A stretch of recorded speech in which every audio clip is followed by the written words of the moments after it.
Welcome, everyone. This is Dan. Welcome to the Spiritual Underground podcast on a kind of a dreary old Wednesday morning. If you're just tuning in for the first time, this is primarily a 12-step recovery podcast. We do explore other avenues of recovery. I'm open to lots of things like that. We've had people in here talking about their weight loss journey. We've had people in here talking about their nicotine quitting journey. We've had people talking about coming to find their true voice and find themselves through the practice of yoga. But primarily we talk about the 12 steps as the path to recovery, and that's the one that I found my way on. As it says in that book, we have no monopoly on this stuff, so I certainly wouldn't want to close the door to those other opportunities. Get these commercials out of the way. DTMWW.net's my little woodworking handyman shop. If you got anything that might interest you there, I do work locally here in the Louisville metropolitan area, and I suppose I could ship woodwork anywhere that is possible to ship to. 12-Step Spiritual Recovery is a book by James Christopher Cone. It can be found on Amazon. We currently have meetings here in Louisville, 4 of them. You can find that on 12stepspiritualrecovery.com. There's a Facebook page that supports that also. It is the 12 steps for everyone, whether if you're a traditional in the traditional fellowships or just are looking for new tools to maybe operate on. I speak of that fact that I always felt like I got left off the list for the guidebook on how to do life until I found these tools. The music around this podcast is created by Darren Frank. Jesse S is one of the guys who produces that music, so that's the behind the scenes, and there's actually a lot of 12-step folks playing instruments and stuff in that music too. So Darren's on his way to his physical recovery. Keep him in your prayers, and we will get started off of that.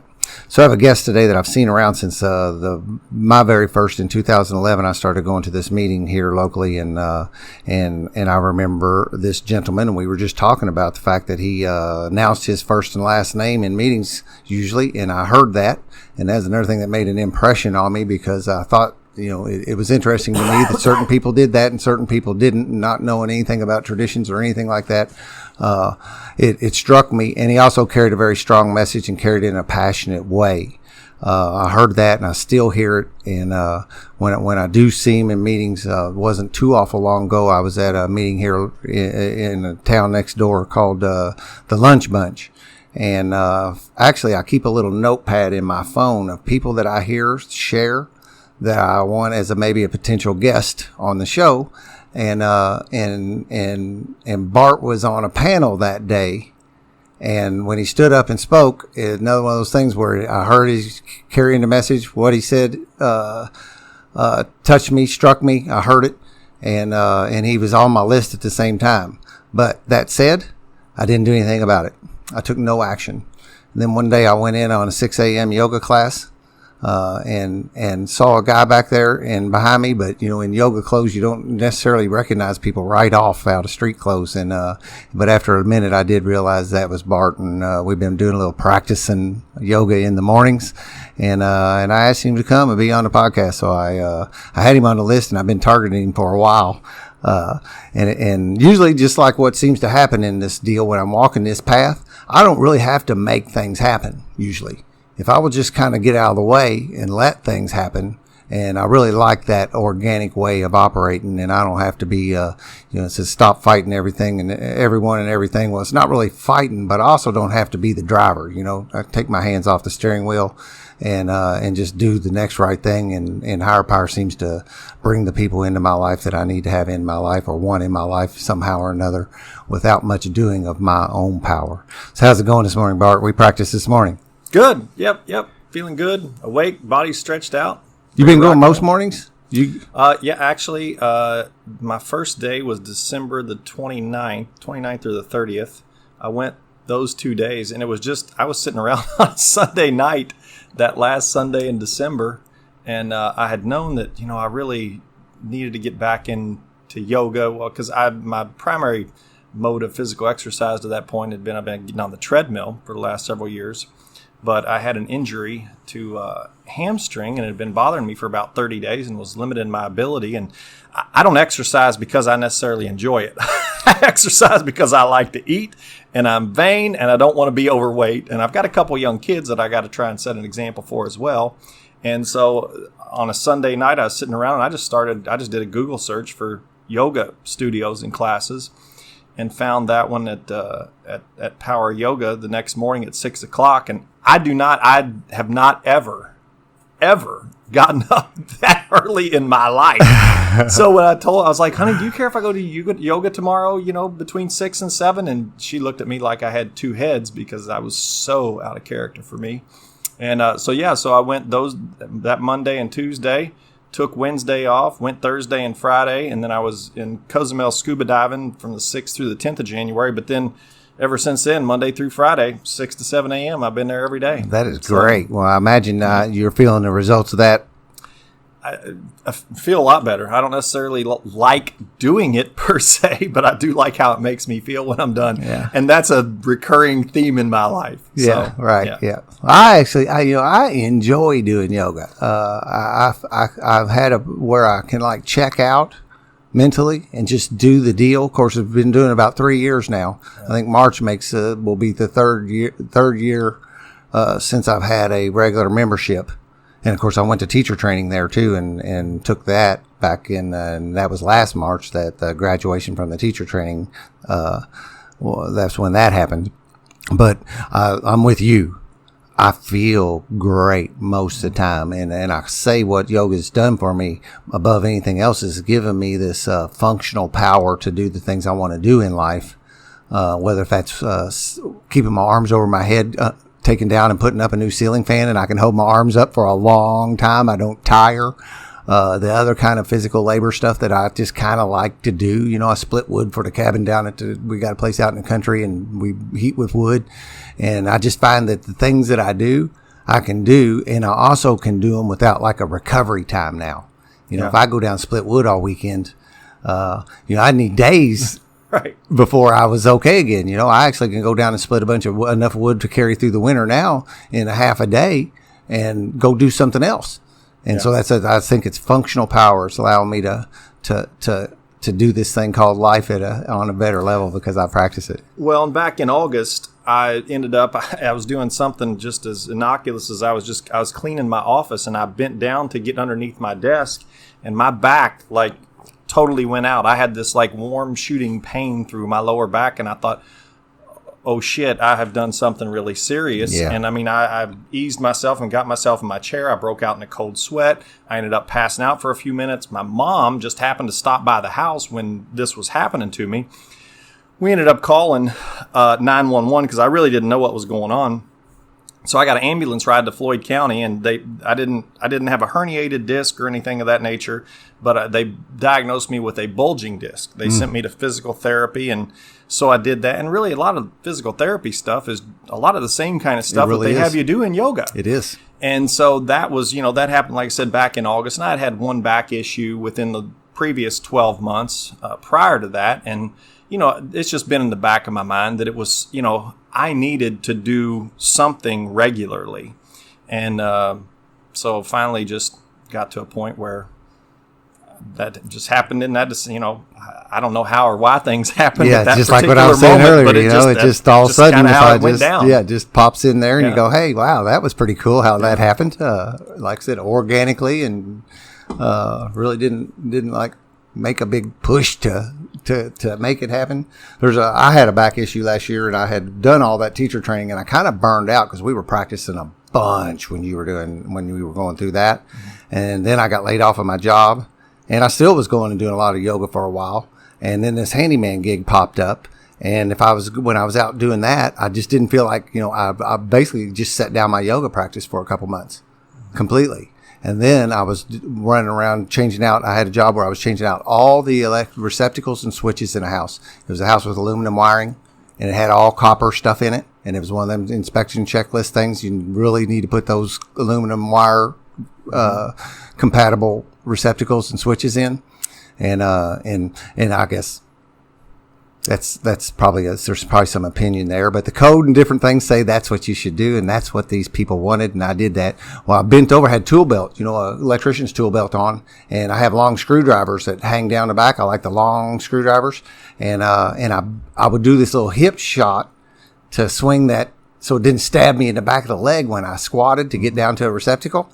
And one of those times, man, something just like you said, bam, and I felt that pinch in the back of my back, and I just kept on working that day. I mean, I suffered through it, and it took weeks before I felt okay, but I just kept going, and I didn't do anything about it, and it went away.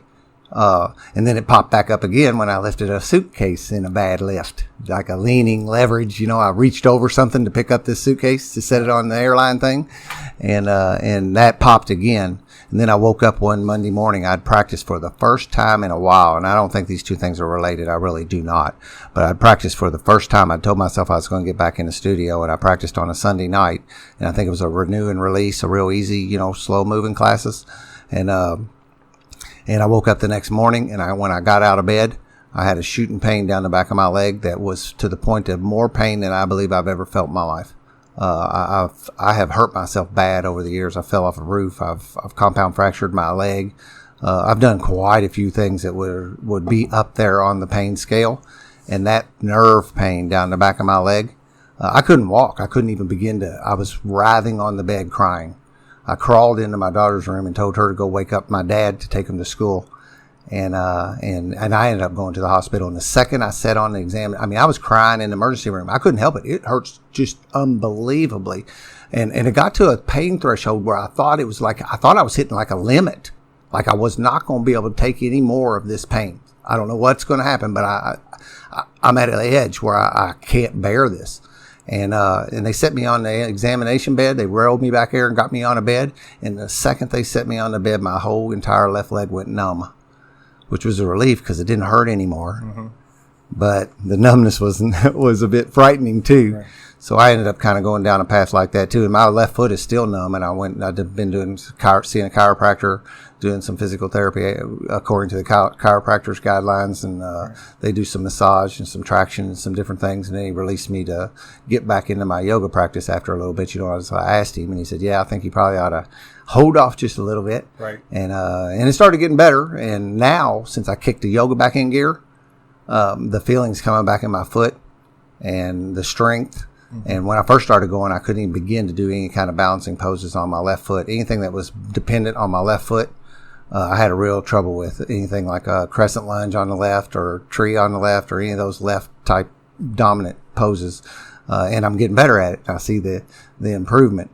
I think one of the things that yoga does for you above anything else, and we're here to talk about something else, but it's fun to talk, is that one of the things I believe is that what it does for your core, and we hear it all the time, and I've heard it and don't listen to it, the fact that it strengthens. There's my back. I have a bulging disc, and also a herniated and a bulging disc. So they did MRIs on me down L4, L5 area, and it's pinching a nerve.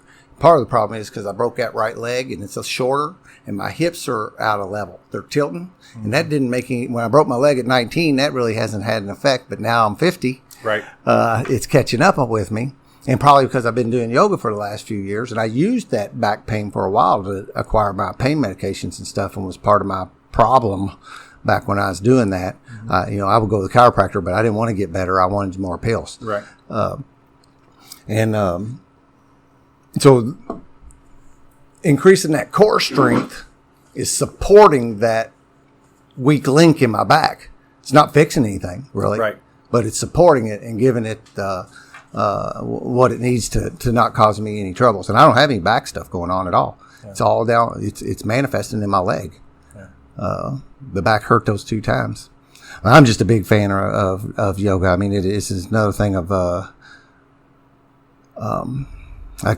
it took my recovery to a new level when I started practicing that, and it's not just the poses like Susie today. She speaks to what yoga is off the mat. Mm-hmm. About when you're in these uncomfortable moments. Yep. And how to walk through that and just breathe. We do hard stuff in there. Yep. So when we go out, we can do some hard stuff out there too, And the whole yogic thing is a way of life similar to like living through these 12-step principles. Very parallel paths. And when I went through yoga teacher training and they talked about that, that's what come to, that I could see that. I was like, this is parallel tracks Right. to the same course of living that I'm on. And so I just keep on adding that kind of thing to it in yoga. And I've had a couple sponsees who came in and started taking care of their physical recovery at the same time as they're doing the mental and spiritual. We say mind, body, spirit. And the 12 steps and what we do there does a lot for my spirit and my mind, but we don't really do much for our bodies. And so this fills that void in that Trinity thing of mind, body, spirit deal. Yep. And I've watched guys, what I believe, and of course this is judgment, this is opinion, look like they got better faster when they were taking care of their physical recovery at the same time they were taking care of the other stuff. Yep. No question about it. No question about it. And having kids, I feel an obligation, much like the obligation when I sponsor guys. I've got an obligation to be living the way that I'm telling them, walking the talk. Yeah, exactly. Yeah. And the same thing, I look at being a dad. If I'm going to ask my kids to do something, I remember my parents telling me when I was a kid, don't do as I do as I say. That works out well, don't it? Bullshit is that, you know? And so, I feel an obligation to set the right example for my family as well. So, and that just ties into, has everything to do with recovery and doing the next right thing, regardless of whether I want to or not. So. Yeah. That's one of the things that I notice, big time in my recovery circles is the effect mothers and fathers have on their children when they're working this program. That positive, that ripple effect thing we always talk about. I love seeing that in these guys because I spent a good deal of my madness, my first 10 years of having my kids or so, I was still drinking and doping. Mm-hmm. So they got both sides of it. I have a lot of people in my circle that's not seen their dad drink. Right. And they're getting and I have seen my kids heal to a pretty decent extent, because I'm not that other dad that I used to be. They got somebody stable around they can count on today, and I can be a dad today because of this stuff. How old are your kids? 13 and 11. Yeah. My daughter's 13 and my son's 11. I have a 14-year-old daughter and a 16-year-old son. Yeah. And they're here half the time. I end up divorced on my, that's another piece of my story. So, but they're with me 50%. They're here a week and there a week. And, right. My kids did a little Alateen for a while when I was first getting sober. Part of the reason was I was on home incarceration, and if they kind of at that age they couldn't stay home. Right. Now I can leave them at home. Yeah. But they had to go with me, and there was an Alateen meeting across the hallway out there at that church, and somebody mentioned it, and they went in there, and my daughter ended up doing some speaking for Alateen. It was that touching. You want to have something to hit your heartstrings. Is listen to your daughter tell what effect you had on her. Yeah, I bet. And then flip it over and have her talk about what it's like today. Yeah. So what's your sobriety date? That's what usually that is my starting point. January the 11th of 1998. 1998. Yeah. So if my calculator, that's just celebrated 22. Just celebrated 22. Cool. Yeah. So and I heard you say your age. So you were in 27 when I got sober. Yeah. Yeah. That's a pretty fascinating thing. Guys don't happen often. The longer I'm sober, the more grateful, because it's funny, when I got here at 27, I really thought life had passed me by, because a lot of, my college friends, people from high school, they had families, they had, like real job careers, and they had kids, and they had bought homes, and, I'm living at home in my mom's basement. So, I got here at 27 and thought, oh my God, it's all over for me. It's all over for me. There's nothing left. It's passed me by. And you stick around for a little while, and, so the longer I'm sober now, looking back, and one of the things at 27, I don't know why this is coming to mind, but I bought this poster in my first year of sobriety that had Janis Joplin, Jimi Hendrix, Jim Morrison, and Kurt Cobain coming in like they're welcoming him into wherever they were, heaven or whatever you want to call it. But it's like Dali-esque painting, and it says Forever 27, and it's like, these guys. Of course, I'm a little more right size now. But at that point in my life, I thought I was a lot bigger deal than what I understand reality is. And I thought, that's just, I've been given a second chance. Those poor souls, they all died choking on their own vomit or whatever, ODing or, so. Yeah, that 27. But yeah, I feel so fortunate that to have not only gotten to AA and gotten sober at 27, but also heard the message of recovery that we have available in the 12 steps, and felt like the way God set it up for me was I didn't jump into this 12-step thing because I'm a great guy. God knows I did not want to do the 12 steps. I didn't want to make it a way of life. I certainly didn't think it was going to work for me. But the alternative that I was presented with when I got here, the state's initial plea, because I got here after a fourth DUI arrest, and the state's initial plea was 1 to 3 years in the penitentiary. And I'd seen the movie The Shawshank Redemption, and I was absolutely terrified of ending up in a starring role. And that's really it. And so for me, when I heard the message of recovery, I certainly didn't want to accept it. But on the other hand, I was afraid that if I didn't do this, the other message that I heard was, you got the good promises that are in that book, but there's some negative promises in there too, particularly when we're around where they talk about the 5th step. It says, if we don't reveal our whole life story to somebody else, withholding nothing, we're not likely to overcome drinking. Yep. And that terrified me. So when I did my 5th step the first time around, I didn't withhold anything. I told him everything. I was a little over a year sober at that point, so I wasn't that aggressive. I didn't get right into it and get everything knocked out in my first 30, 60 days. Took me a little time, but the first time I did it, I disclosed all those deep, dark, primarily sexual crap from, an adolescent age that I was so ashamed of and guilty about. And, carrying around dragging around like a bunch of balls behind you on chains. Different stuff that I, obviously hated about myself. Right. But I was afraid to withhold any of that stuff from my sponsor. And fortunate that I got here at 27 and got the message. Yeah. At 27, as far as making the steps, the recovery, a way of life, because it's not just about not drinking and using drugs. That's the admission ticket. Yeah. That gets you in the door. Yeah. But it doesn't get you on the ride. Yeah. So. Yeah. It's I got to put that stuff down. In my opinion, I don't think you don't get to play both sides of the fence on this deal. And that's when we see people do that, try to play that both sides of the fence. But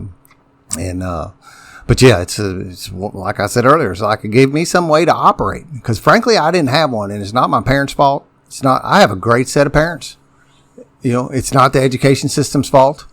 I don't know where, and I don't know where to put, I don't even want to, I don't care, but I didn't have any way to do this thing in a way that made me feel like I deserved to share oxygen with you, and now I do, and it's way better. It's way more than that, actually. It's gone beyond my wildest understanding. At 20, in my 20s, I was hitting hard and, wasn't having any consequences. And that seems to be another thing. We need some consequences I had to hit a wall before I'm going to stop. Right. And so if you're constantly, it's actually a blessing now. You hear a guy comes in and he says, I got another DUI. And I go, good. Right. All right. now we got something to work with. I did same as you, except I was at 44 years old that the judge said I was going to prison, and it was just for a matter of how long. And the initial thing was 6 to 20. Yeah. And none of that sounded like even close. And, and I had people around me said, if even if they just sentence you to 6, it's only 3. I'm going, You do it. Yeah. And so I had to have that kind of consequences. And I bounced around for 4 years before, I played around in AA for 4 years, trying to do everything but do it all, to the best, give myself to this, push all my chips to the middle of the table and that threat of incarceration. And I didn't, like you, I didn't think it'd work. Yeah. But you know what? It was a Hail Mary pass. It was, there was nothing else. There was no other solution being presented to me. Right. I liken it to being like in a black box, a cardboard box. And I mean, it's painted black on the inside and it's taped shut. And there was a pinhole of light shining down through one corner. And that was the 12 steps. It's like the sponsor that I have, one of the other guys he sponsors is a fairly well-known speaker from Nashville. And one of the things I heard him say, this was in the last 5 to 6 years. In the closing, it talks about our book is meant to be suggestive only. Yeah. But it's the only suggestion we got. Right. Yeah. If you're looking for something else, go try it by all means. But if you're coming to AA to get sober, we got 12 steps. This is the program of recovery. It's like a buffet that just serves steak. Yeah. We got steak. Yeah. Well, how about, can I get a pork chop or we got steak. We don't have anything else. It is a suggested program of recovery, but it's the only suggestion we got. So. Yeah. And trying to eat it a la carte like I did for those 4 years of just picking which ones I was going to do and which ones I wasn't going to do didn't work out for me. And I haven't seen that work out well for anybody in the last 22 years that I've been sticking around. And frankly, I'm grateful to some degree for that because that keeps me, no matter how long I've been sober, I got today. Yep. I've got today. Yeah. What I've done the last 22 years is relatively meaningless if I don't keep doing it today. Yep. So. Yeah. Yep. You pegged something on that. And, we was talking about step 2 last night, and it was Brandon that had to lead last night. And we do that. We have an open lead and a step lead every other week.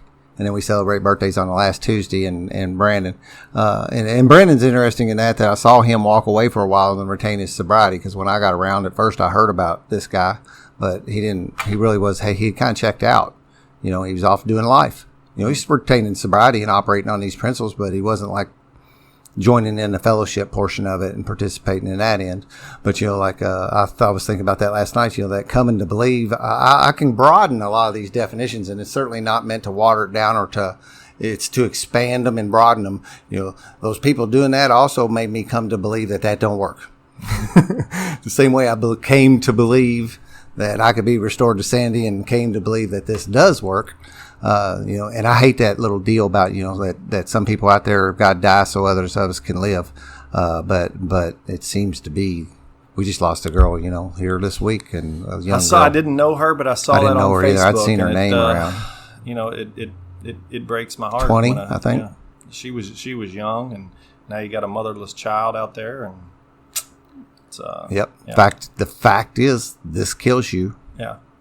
Yeah, and I remember when I got here, I remember hearing people talk about this shit'll kill you, and I truly believed at that point in time they were being over dramatic. In spite of all of the evidence that's out there, I knew one person. There was a guy from my high school. He was several years older than me. Are you from here? I graduated from Clarksville in '88. Okay.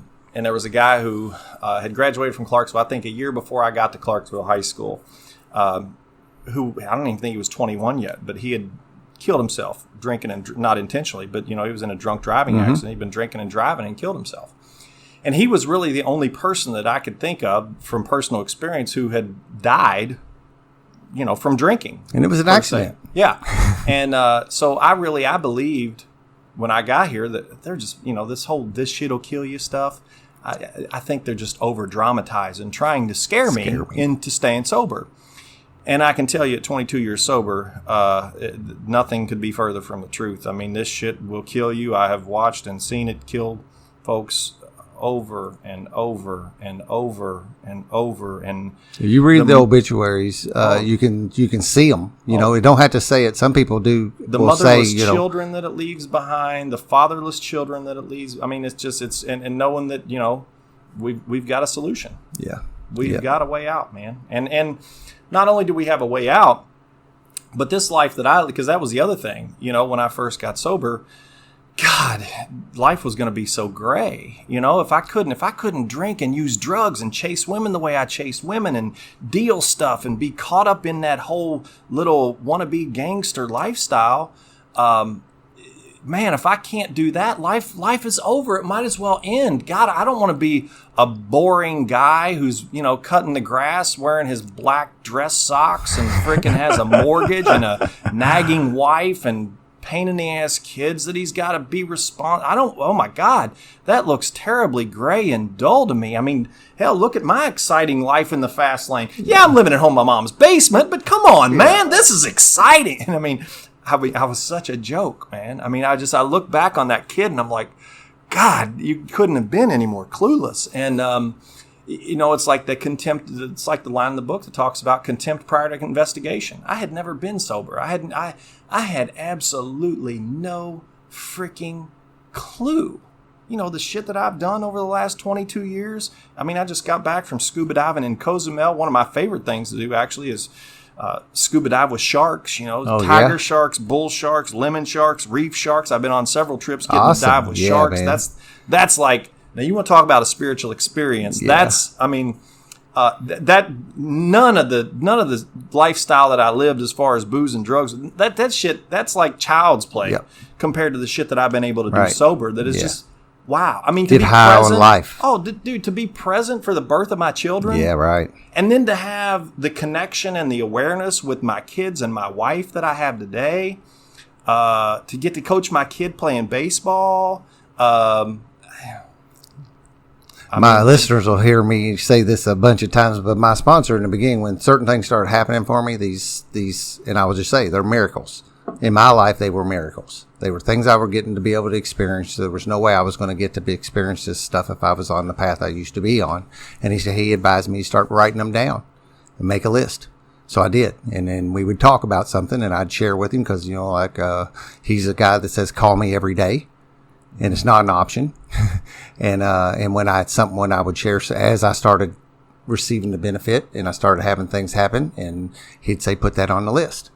And you just wrapped off a bunch of what I call miracle list items that, there wouldn't be here if it wasn't, if I had not picked up these tools and changed the direction I was going. I probably wouldn't be here. Mm-hmm. How old were you when you started using? 13. It was, I believe I've looked back and if I wrote it down on paper, I could tell you exactly, but it's either 1983 or 1984. The first time I ever got drunk, I was up at Indiana State University where my uncle, my mom's youngest brother, and he's about 10 years older than me.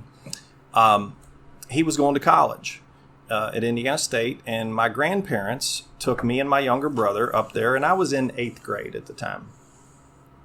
And they were having these tandemonia bicycle races, a 2-seated bicycle, a guy's dorm and a girl's dorm, or a fraternity and a sorority. They paired up and they had these 2-seated bicycle races.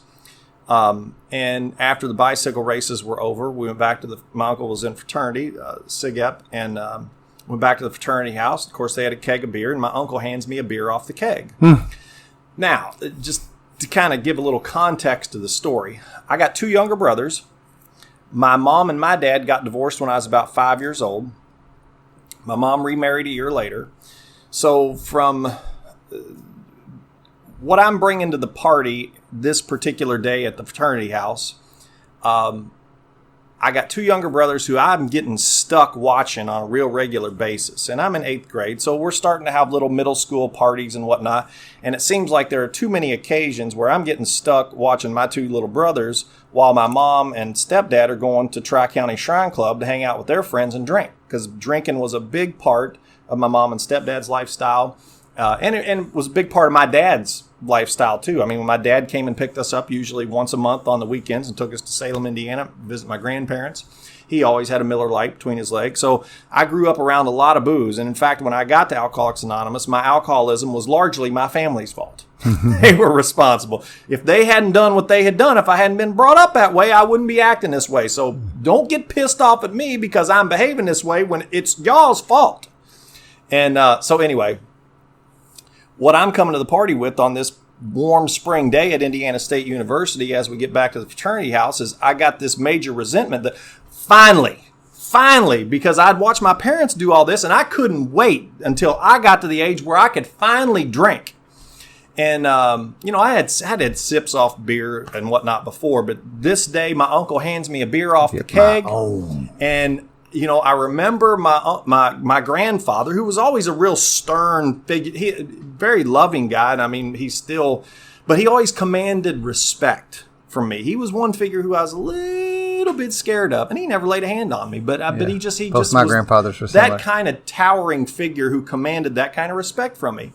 So I remember him looking on with a look of disapproval, but he didn't say no. My uncle hands me a beer off the keg, and I proceed to have, I don't know, I think I went through 2.5 16-ounce beers before my grandfather stepped in and said he's had enough. And at somewhere during this going on, this was, like I said, 1983, 1984, so breakdancing was popular, and I was really into the whole breakdancing thing. And my uncle knew this, and he thought it'd be a good idea to get me out in the little courtyard there to do my breakdancing routine for, the rest of the party goers. Yeah. And so we broke down some cardboard boxes and threw them out there in the courtyard. And I did my little breakdancing routine. And I don't know when in the 2.5 beers this all occurred, but and I remember everything about this day, man. Well, until after the fact, but up to a point, I remember after I got done with my little breakdancing routine, I remember the song that was played. It always feels like somebody's watching me. That's the only singing I do, I swear. But after I got done with my little breakdancing routine, I remember all these hot college chicks coming up and patting me on the head and talking about how cute I was. And the other thing that I was bringing to the party that day was a real insecure kid who always desperately wanted to be somebody else. Whether it was Paul Stanley or Gene Simmons or, a rock star, I was a big Kiss fan, or whether it was one of the other guys in my class who was a better athlete than I was, or who had a better looking girlfriend than I did, or who wore nicer clothes than what I did. I always desperately had wanted to be somebody else at that point in my life. That afternoon, for the first time I can remember, being Bart Medlock was wonderful. I didn't want to be anybody else. It was like I had arrived. Right. The magic had, as my sponsor calls it, the magic had happened. Yeah. And literally the next 13 years of my life until I got to Alcoholics Anonymous became about attaining that feeling that I got that afternoon as often and as frequently as I could. And, I'm not one of those people whose drinking was all gloom and doom, man, because for the next 13 years, most of the next 13 years of my drinking through high school and the 5 years I spent at Ball State, most of that was freaking bliss, largely because ignorance is bliss. But I mean, it was bliss, man. I had a blast. It was like Animal House. It was, I've heard a lot of people, I've been in AA for a little over 22 years. And I've heard a lot of people tell a lot of stories that sounded like they may have had as much fun drinking and drugging and chasing women as what I did. I haven't heard anybody, with the exception of one guy from California. Well, that's another story. But there's one guy that I've heard who sounded like he may have had more fun drinking, drugging, chasing women than what I did. And so, I mean, it was fun for a long time. But then, after I graduated from college, I hadn't prepared myself. I'd been drinking and partying and doing drugs, so I didn't have any other options but to move back in with mommy. And so I did that, and really I took the first job that I got after I graduated from college in 1993. And up to this point, I hadn't had any legal troubles. I hadn't been arrested. God knows I should have been on many occasions. Yeah. I'm not sure. And it was a different day too, Yeah. So, but moved back into my mommy's basement and kept living the way that I was living. And somewhere in college, they talk about the invisible line and all that. And I don't know exactly when that occurred or if that's the case, but I had become a daily drinker and really anything I could get my hands on. But once I turned 21, it was very, I could go in the liquor store anytime and get very it. available. Yeah. And consistent. And then, that was the other thing. See, that's what I had watched my parents do. I remember my stepdad calling me at at 4:45 on any given day and saying, hey, make me a Makers and water and put it in the fridge. I'm on my way home. And so, I just thought, you want to wait till you from the door to the making the drink, man. I need to have it ready. That's what, that's what you do. And so I had this one particular job selling Yellow Page advertising. I think it was the summer between my junior and senior year of college.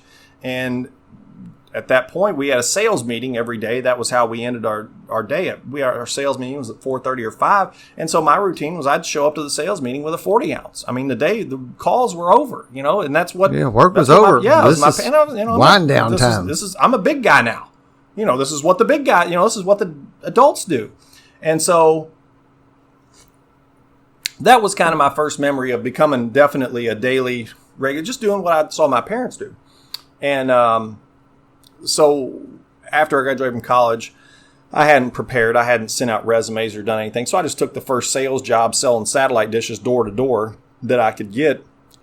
Fell in with a company of people who the management drank and used just like I did. It was a big party. We were drinking, smoking dope, doing cocaine on a real regular basis, and I did well with that company. Yeah. They transferred me up to Indianapolis, and that was where I had gotten my first DUI. Somewhere in 93, over a 2-year period. No, that was in 95. Over a 2-year period between 95 and 97, I got arrested for DUIs on 4 separate occasions. That first DUI that I'd got up in Indianapolis was I wasn't making much money to begin with, because the way my finances worked at that point in time was when I got paid on Friday or whatever, I would buy enough booze and dope to last me until the next payday. And then whatever was left over is what I used to pay whatever bills.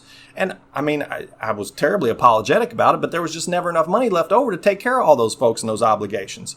And for God's sakes, it made no sense to me whatsoever that I wouldn't do it that way. I mean, it made no sense to me whatsoever to pay bills first, and then what was left over is what I got to use for booze and dope. I was like, well, that's dumb. Why would I even work? If I was going to do it that way, why would I work? That's pointless. I just wouldn't have a job. And I'd go, I don't know what I would do. But, yeah. So I couldn't financially support myself with the habits that I had.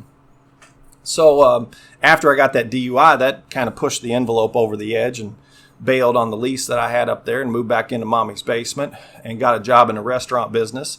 Nice thing about the restaurant business in Louisville, Kentucky is the bars are open until 4 o'clock in the morning. So if you get off work at midnight or whatever from your bartending or your serving job, you got a pocket full of cash. You can just go buck wild.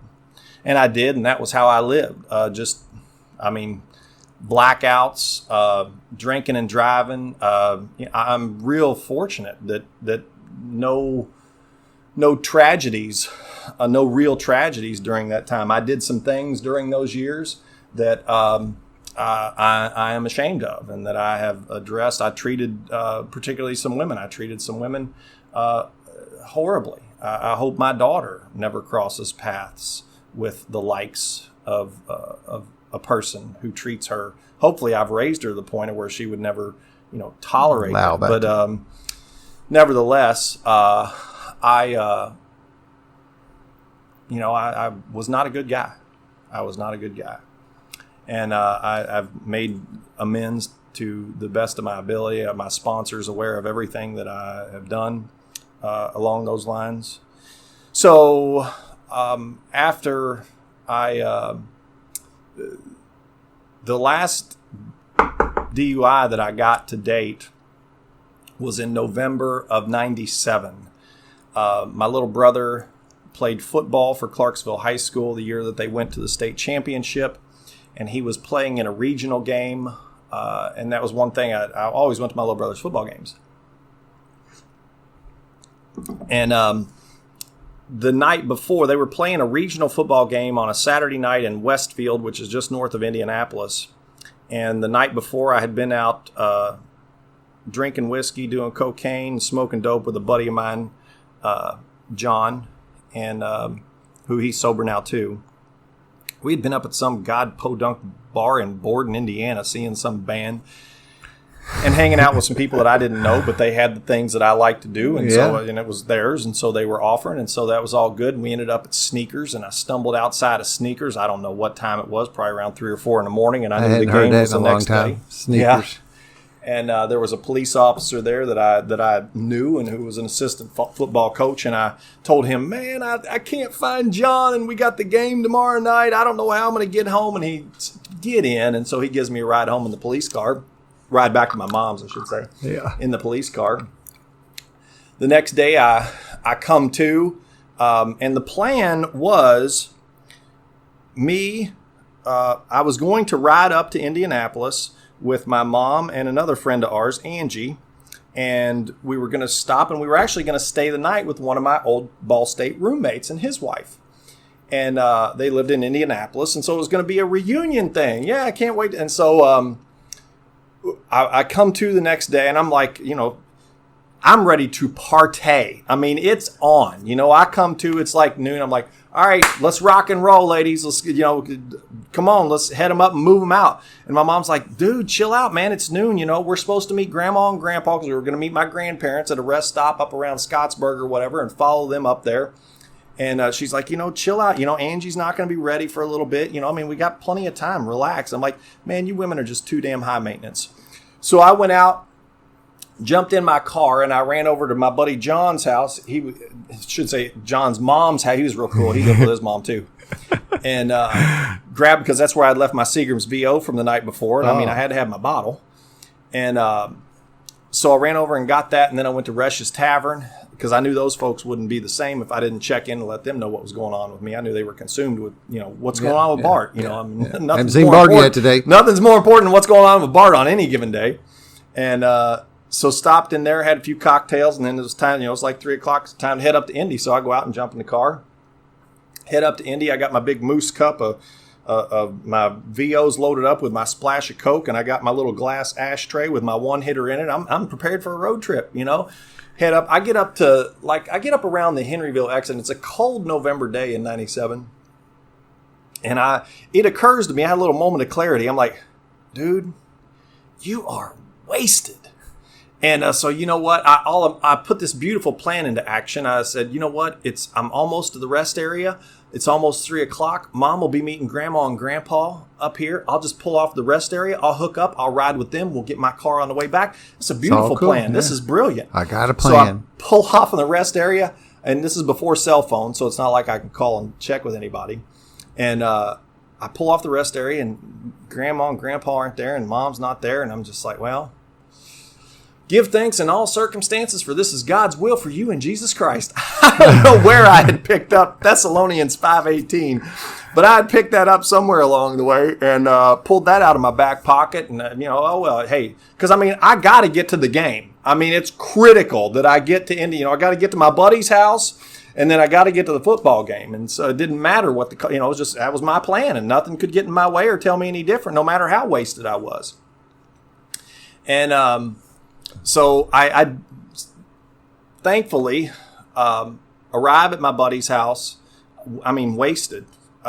Pour myself out of the car, go in, and we start doing even shots of frickin' VO and chasing it with Mountain Dew, because that was something we had done in college, like a little ritual that we used to do 2 or 3 times a week when I was in college. Seagram's VO, chase it with Mountain Dew, and started doing that. And then I head up to the football game.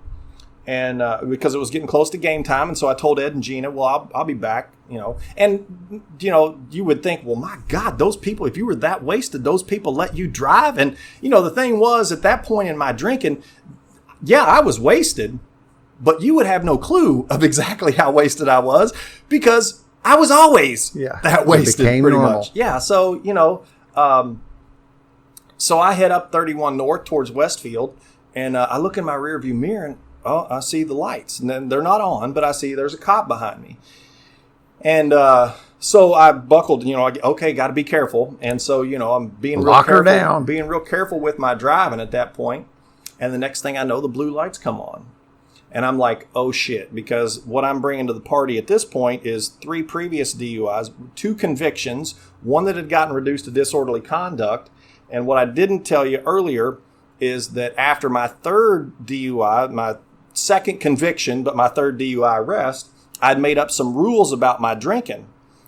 Because I knew if I got popped for another DUI, I knew all this shit was going to catch up to me, and I was going to end up in some serious freaking trouble. Did they warn you? By that point, all of that had went out the window, and so I got the cop. So when the cop lights come on, and I'm wasted, and I'm like caught, I'm like seeing images of the Shawshank Redemption, and I'm terrified. So for a brief moment, I thought about running, but I didn't. Cop comes up, and he has me do the little finger test on my hands while I'm sitting in the car. I don't know that one. Well, did you just go? Oh, do you? Yeah. I had not had. He says, "Well, you seem okay to me, so let's just see." He said, "But let's just do one more thing here. Step out of the car for me." So I step out of the. No. He gives me. Does he give me the? I can't remember if he gave me the breathalyzer in the car or I just. Yeah, he gave me the breathalyzer in the car. That's right. He gave me the breathalyzer in the car because he didn't think he thought I was okay. He thought no big, because he's like, was there any particular reason you were only going 45 in a 50-mile-an-hour zone? I was like, well, it's kind of rainy and dark out. I was just being careful. I'm not from here. And so he seemed to, okay. And buying that for a minute. No, but I tell you, after he gave me the breathalyzer, after he looked at it the first time, his eyes got kind of big and he tapped on it. And, shook it, knock it on the hood. Let's do this again. And so he gave me the breathalyzer. Got to be out of calibration again, or something. After the second round, he said, well, I'm going to need you to step out of the car. So I step out of the car. He escorts me around to the back. He says, I need you to walk this white line and all this. And I'm like, nah, it's like, this isn't going to, I'm like, this is pointless. So he puts me in the back of the cop car. It's interesting that he gave you a breathalyzer because the general thing is to do it the other way around. That's a walking up kind of thing for a probable cause to give you the breathalyzer.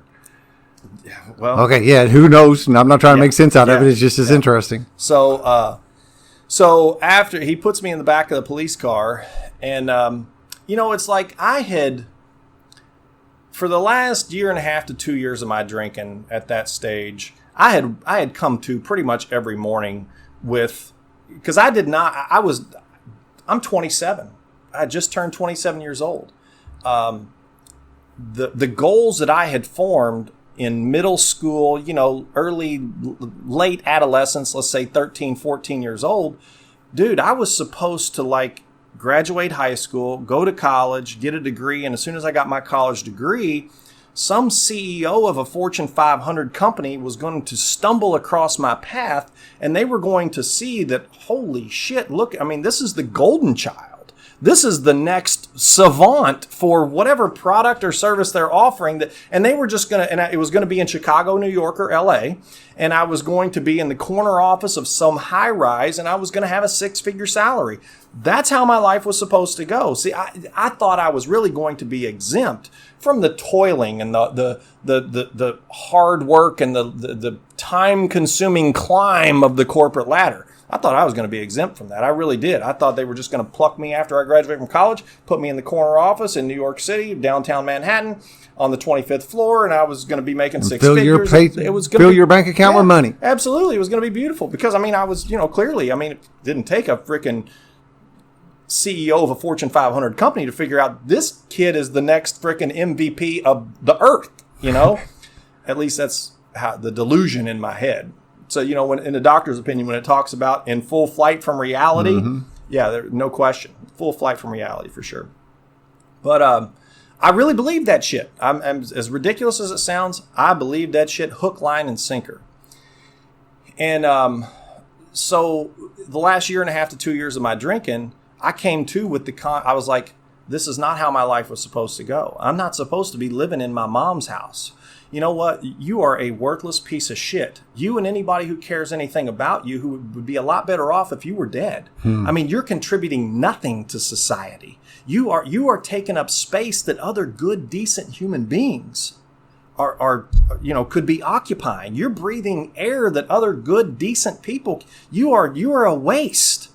And I'd jump out of bed and I'd run as fast as I could from that thought and just keep doing what I was doing. I was like a hamster on a wheel. It was like Groundhog Day. I can relate to that. Yeah. No clue how to do anything different than the way I was living, no matter how desperately I wanted to do something different. Didn't matter. I was stuck. And I didn't really understand and appreciate what it meant for, what alcoholism meant. I didn't understand that, Bart, that's powerlessness over alcohol at that point in time. It took me a little while sober to figure that out, actually. So when the cop put me in the back of that police car, it was like I'd been running. I'd been running from that thought. And all of a sudden, it's like somebody slammed on the brakes. And I've heard it described before. It's like if I'm going around, I'm flying through life in a station wagon at 90 mile an hour with all kinds of shit and trash and all my garbage, all the piece of shit, worthless things that I've done, the harms that I've done to other people piled in the back. I'm in the front seat. All that shit's in the back. And the more shit that I do, I just toss it behind me. And the more shit to pile. Well, when I got in the back of that police car, it's like, boom, the brakes slammed on and all that shit just came piling up in my lap.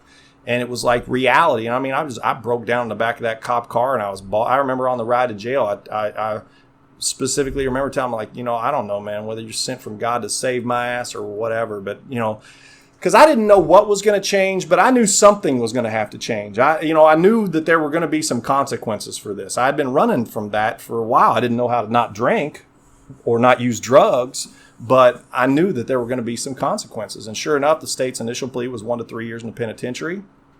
And like I've said before, I'd seen the movie The Shawshank Redemption, and I could pretend to be a tough guy, but I knew when you go to the penitentiary, there's some real tough guys in there. Real tough guys in there. And I did not feel like I would fare well in that environment. Same here. And so, I mean, that terrified me. So that fear, coupled with the fact that I really desperately wanted to change, but I did not believe that the change involved complete abstinence from booze and dope. I did not think that life looked equally unappealing to me as well. Maybe not quite as unappealing, but I was like, life would be over. If I can't drink or do drugs at all, life would be over.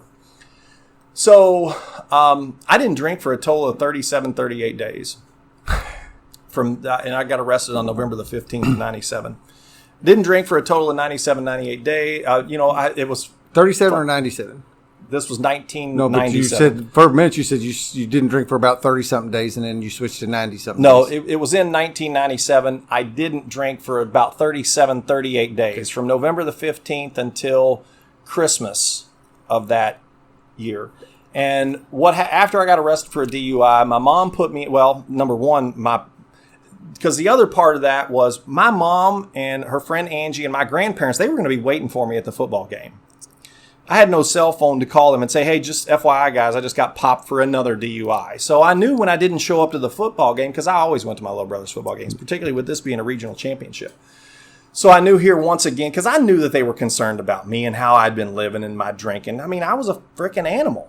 And so I knew they were going to be devastated or just terrified. I knew it was going to be I got kids now, and I can't imagine the fear that I put my parents and my extended family through. So anyway, ended up back in jail. I called my dad over in Danville, Illinois, because I didn't have a way of getting in touch with anybody else. My dad drove over from Danville. They wouldn't let me out that night because, I got arrested. It was about 6:30 in the evening. I blew a .22. And they said, well, if we can get you below, 0.1 by midnight, we can release you tonight or 11 o'clock. So anyway, they tested me again, and no, I was still well over. So my dad drove over the next morning from Danville, and he bailed me out. We were at some little Jim Dandy restaurant in Noblesville, Indiana. I ended up out in the parking lot puking up blood, and I'm a disaster. I'm a mess. And my mom put me in touch with a friend of hers down here, a guy named Honest John. And Honest John had been sober for about 12 years at that point, and he took me to my first AA meeting. And he told me what is still one of the most important things that needs to stay in my mind. Don't think, don't drink, don't smoke no dope, and go to AA meetings. And that literally, it didn't immediately become my mantra, because he took me to 4 or 5 AA meetings. And at that fourth or fifth meeting, I don't know what was said. It was at the Jeff Token Club, and I don't know what was said in that meeting, but I know what I heard. I heard a bunch of people bitching and moaning and whining and complaining about their problems. And I'm not this bad. These people in AA, God bless them. I feel so sorry for them. They're so freaking pathetic. I mean, it's just, I am not this bad. And this is not me. I mean, I'm glad AA is here for them, because God knows they look like they need it. Yeah. I mean, they are pathetic souls, and it's tragic, but it ain't me. And so I stopped going to AA meetings, and I didn't drink for a total of 37, 38 days. And it was Christmas Eve, and by that time, I had made the decision, well, I can't possibly be an alcoholic. I mean, because my idea of an alcoholic, if you're really an alcoholic, and if you don't drink, you will turn into a Tasmanian devil type character, and you will start robbing liquor stores in order to get some whiskey and drink. That's what a real alcoholic would have to do. And I wasn't doing that, so I thought, well, I can't possibly be an alcoholic. And so Christmas Eve that night, my mom had been telling me how proud she was of me and blah, blah, blah, blah, blah. And we went to the Christmas Eve service at Morton Church that night. And what I didn't tell her was earlier that night, I had went up to Texas Roadhouse, and I'd had a few drinks with dinner after not having drinks for dinner. I think I had 2 or 3 drinks with dinner, because now I'm going to control my drinking. All right, I'm going to drink responsibly. 2 or 3 drinks with dinner. I go back to my mom's house. And we're going to church service, like the 10 or 11 o'clock service. And after we leave, she says, now, if it's okay with you, she said, we don't have to, but I was going to, are you okay if we stop at Sneakers and have a drink with Angie? And I'm like, oh, yeah, Mom, that'll be fine. I'm like, perfect. This is the perfect opportunity to break it to my mom that, I'm drinking again. Because she'd been saying, I'm so proud of you, so proud of you. So we get out of the car, and as we're walking in Sneakers, I said, Mom, when we go in here, just so you know, I'm going to have 1 drink. And she said, oh, no. She said, and she starts getting these big tears. She's like, no, we don't have to go in. I'm like, Mom, relax. Don't make such a big deal out of it. It'll be okay. So we go into Sneakers, and I have 1 drink. And we go home, and we celebrate Christmas the next day. And I don't know exactly over the next 3 weeks how much drinking I did, but it was some of the most miserable, not because of the volume I drank or how drunk I got. Because I don't know that I got really that shit-faced drunk much, if at all, over the next 3 weeks. But what happened was I would have 2 or 3 drinks, or 4 or 5 or 6 or whatever, and my mind would just start freaking like, dude, you're facing 1 to 3 years in the penitentiary, and here you are putting the same shit in your body that got you into all this trouble in the first place. You might as well just go turn yourself into the prison, because you have lost your mind. No normal, rational, level-headed, reasonable human being would be doing what you're doing, facing the consequences that you're facing. And I didn't realize this at the time, but that's a beautiful example of my step 1 powerlessness. Exactly. Because here, prior to this, I can blame a lot of the decisions, a lot of the stupid stuff that I did, the people that I can blame a lot of that on the fact I was drunk. Man, I wouldn't have put my hands on my mother if I hadn't been drunk. I would have never done that had I not been drunk. So I can blame a lot of the things that I did prior. Doesn't mean I'm not responsible for those things. I'm still responsible for those things, but it doesn't mean that but I can, I had something to blame it on. Here I am, and because that was how I made my decisions, under the influence. Here I am. I haven't had anything to drink in 37, 38 days, and my mind tells me that, well, you can't possibly be an alcoholic. In spite of the fact that I'm 27 years old, 5 years out of college, just racked up my 4th DUI, facing 1 to 3 years in the penitentiary, and I tell myself it's okay to freaking have a drink. The book says we call that plain insanity. Plain insanity. I mean, that is fucking insane. And so, that's anytime so long story short, I heard a guy named Bob Olson talk about, he's a speaker, and he was one of the many speaker tapes that I listened to repeatedly early on in recovery. Speaker tape junkie over here too. Oh yeah. And I heard him talk about, you need to always, you've got to have a solid step 1. If you're not, well, and the book talks about this too. We learned we had to fully concede to our innermost selves that we were alcoholics. Yep. For this is the first step in recovery. So we've got to have a solid foundation for our step 1 powerlessness. And for me, that's the best example, because I got another one. There were plenty of times also in my drinking when I would come to on a Sunday after I don't know, however many days run, and I would wake up with like the mother of all hangovers and say, you know what, I am still shocked to this day that none of my bodily functions or organs didn't shut down from the volume of Seagram's VO and other shit that I was putting in my body. Because I really was somewhat convinced, man, at some point my body's, a human body can't take all this, And so there were plenty of mornings that I would come to and I would say, you know what, I'm not going to drink today. I'm going to give my body a break today. I'm not going to drink. Take a day off. I'd be so hungover. And by 3 o'clock in the afternoon, I'd be sitting in Resh's Tavern feeling twice as bad as I did when I came to that morning. And a little light would go off in my head that would say, Bart, if you would just have one drink, it would take the edge off of this. If you would just have one, it'd take the edge off of this. Man, I'd have that one drink, and the next thing I know, I'd be, boom, popping my head up off the bar top, looking up at the clock, and it's 9 o'clock at night, and I'd look around there, be Yvonne, and Yvonne be like, Bart, are you okay? And I'd be like, I had no idea what happened. And that's, and I heard that same speaker that I was telling you about, our book is meant to be suggestive only, but it's the only suggestion we got. Another little nugget that he had mentioned at that time was, I thought I just changed my mind. Yeah, right. I woke up that morning. I told myself I wasn't going to drink. It's 3 o'clock in the afternoon and I'm going to have a drink. I just changed my mind.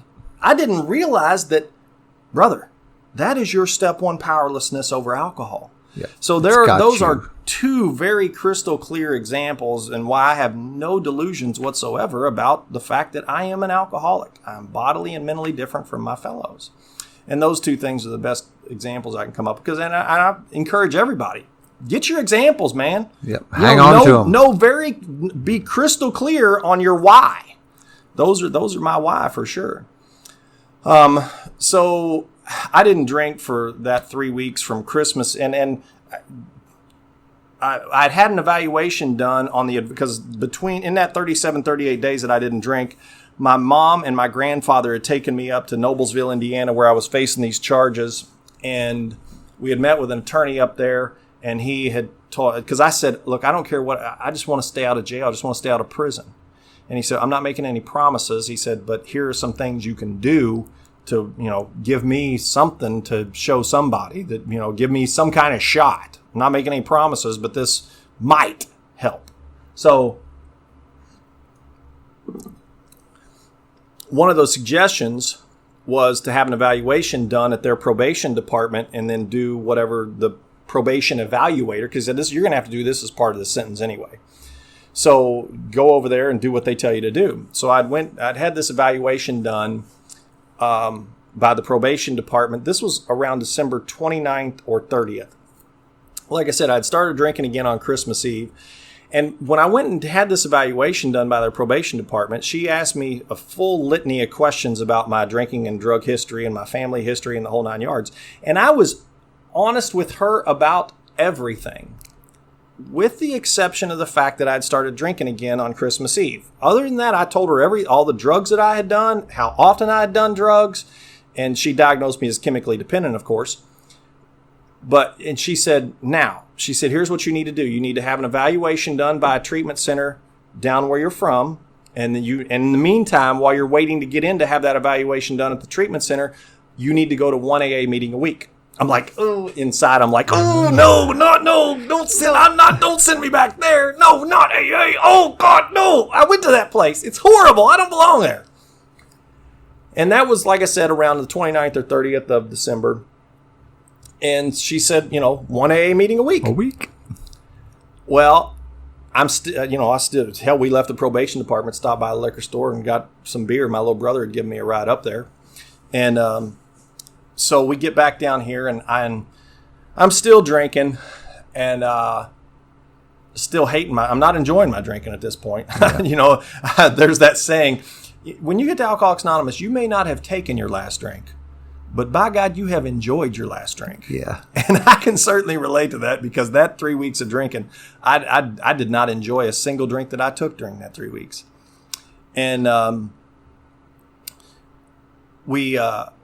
so I'm drinking, and the days are ticking by, and I don't want to go back to AA. I'm not going back. Can't go back to AA. Not AA. January the 10th rolls around. I'm drinking. My mind is kicking my ass. It's telling me every day how insane I am, that I've lost my mind, and that I might as well go turn myself into the prison. So every time I drink, all the drinking is doing is amplifying that voice in my head, reinforcing that you've lost your fucking mind. Just go turn yourself into the prison, you fucking idiot, because you're gone, bro. You know, nobody would be doing what you're doing with what you got going on. Yeah. And, yeah, it sucked. It sucked. It was miserable. And and like, you're supposed to be going to one. You can't even follow the most basic fucking instruction that lady give you, and you're still drinking. Just go to fucking prison, idiot. And it sucked, dude. It sucked. And so January the 10th rolls around. Finally, that night, I go to an AA meeting at the Jeff Token Club. And after the meeting, I was going out with a girl who's been a friend of mine forever. We went to Monon Station. I'm drinking Jack and Sevens Tall. Trying desperately to catch a buzz, and it's just not working. I'm trying to pretend like I'm having a good time while inside I'm fucking dying. Yeah. Man. I'm like just miserable. So the next morning I get up and I go to the TP group at the Jeff Token Club. Sitting in that meeting, I distinctly remember I had 2 paths I could take. I could either really give this AA thing a shot, which I didn't. I had zero belief that AA would work, and I certainly did not want to go to AA. The other path was the Shawshank Redemption. And the only thing I can say is I did not want to do the Shawshank Redemption. So that was a certainty. So I literally just threw myself into AA.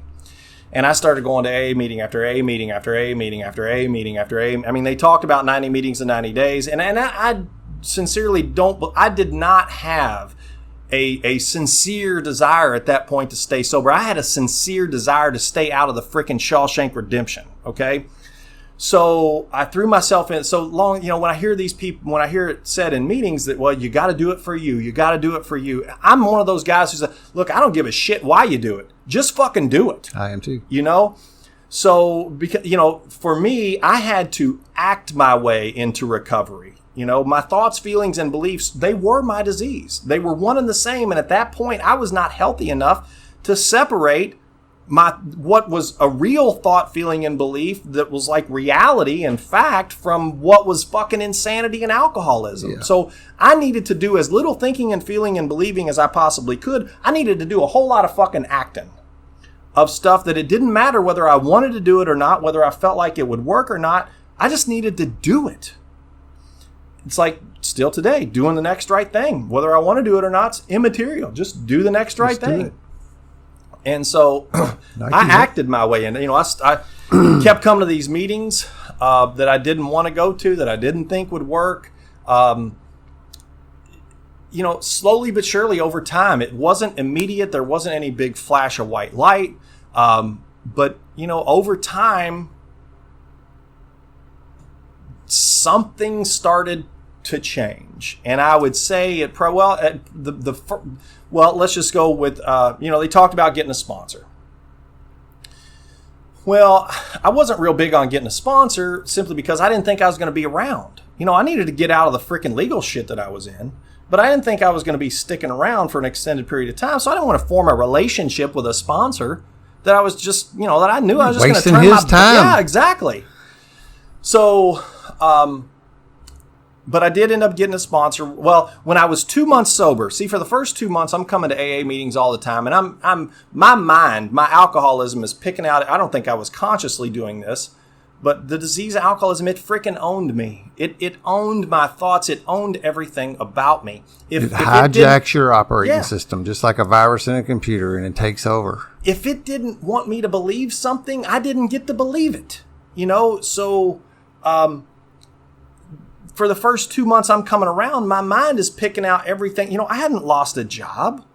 I hadn't lost a wife. I hadn't lost a home. I hadn't lost a car. I hadn't lost the love of my children. I hadn't lost any of that stuff. Now, never mind the fact that I'd never accumulated any of that shit because I was, you know, living at home in my mommy's basement. I was way too wasted. I never got out of the starting gate, man. I never got off the freaking umbilical cord, basically.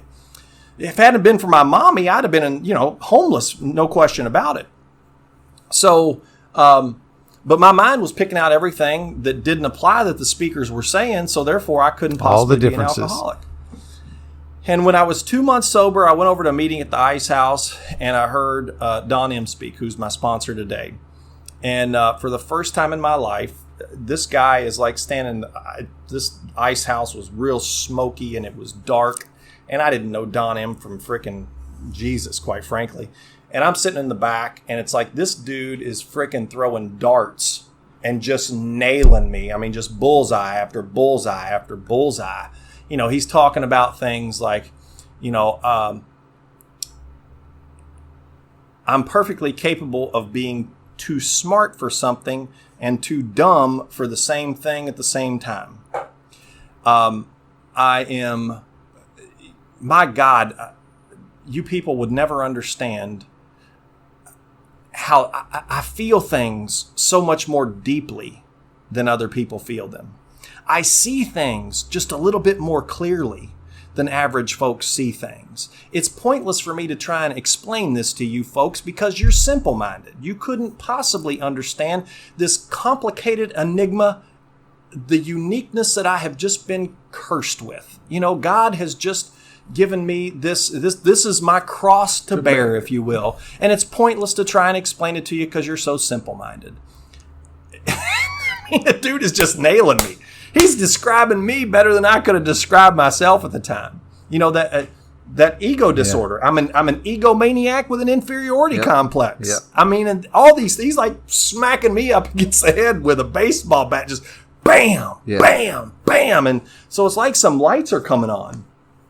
And that was really the first time I can remember something in AA like really rang my bell. And there certainly wasn't any immediate, I'm home kind of thing. I still didn't like AA, didn't really feel like I belonged. I certainly didn't think AA was going to work for me. But I kept coming every day. They talk about 90 meetings in 90 days. I easily, in my first year, probably my first 2 years of sobriety, but definitely in my first 6 months, I can say I averaged more than a meeting a day with no question about it.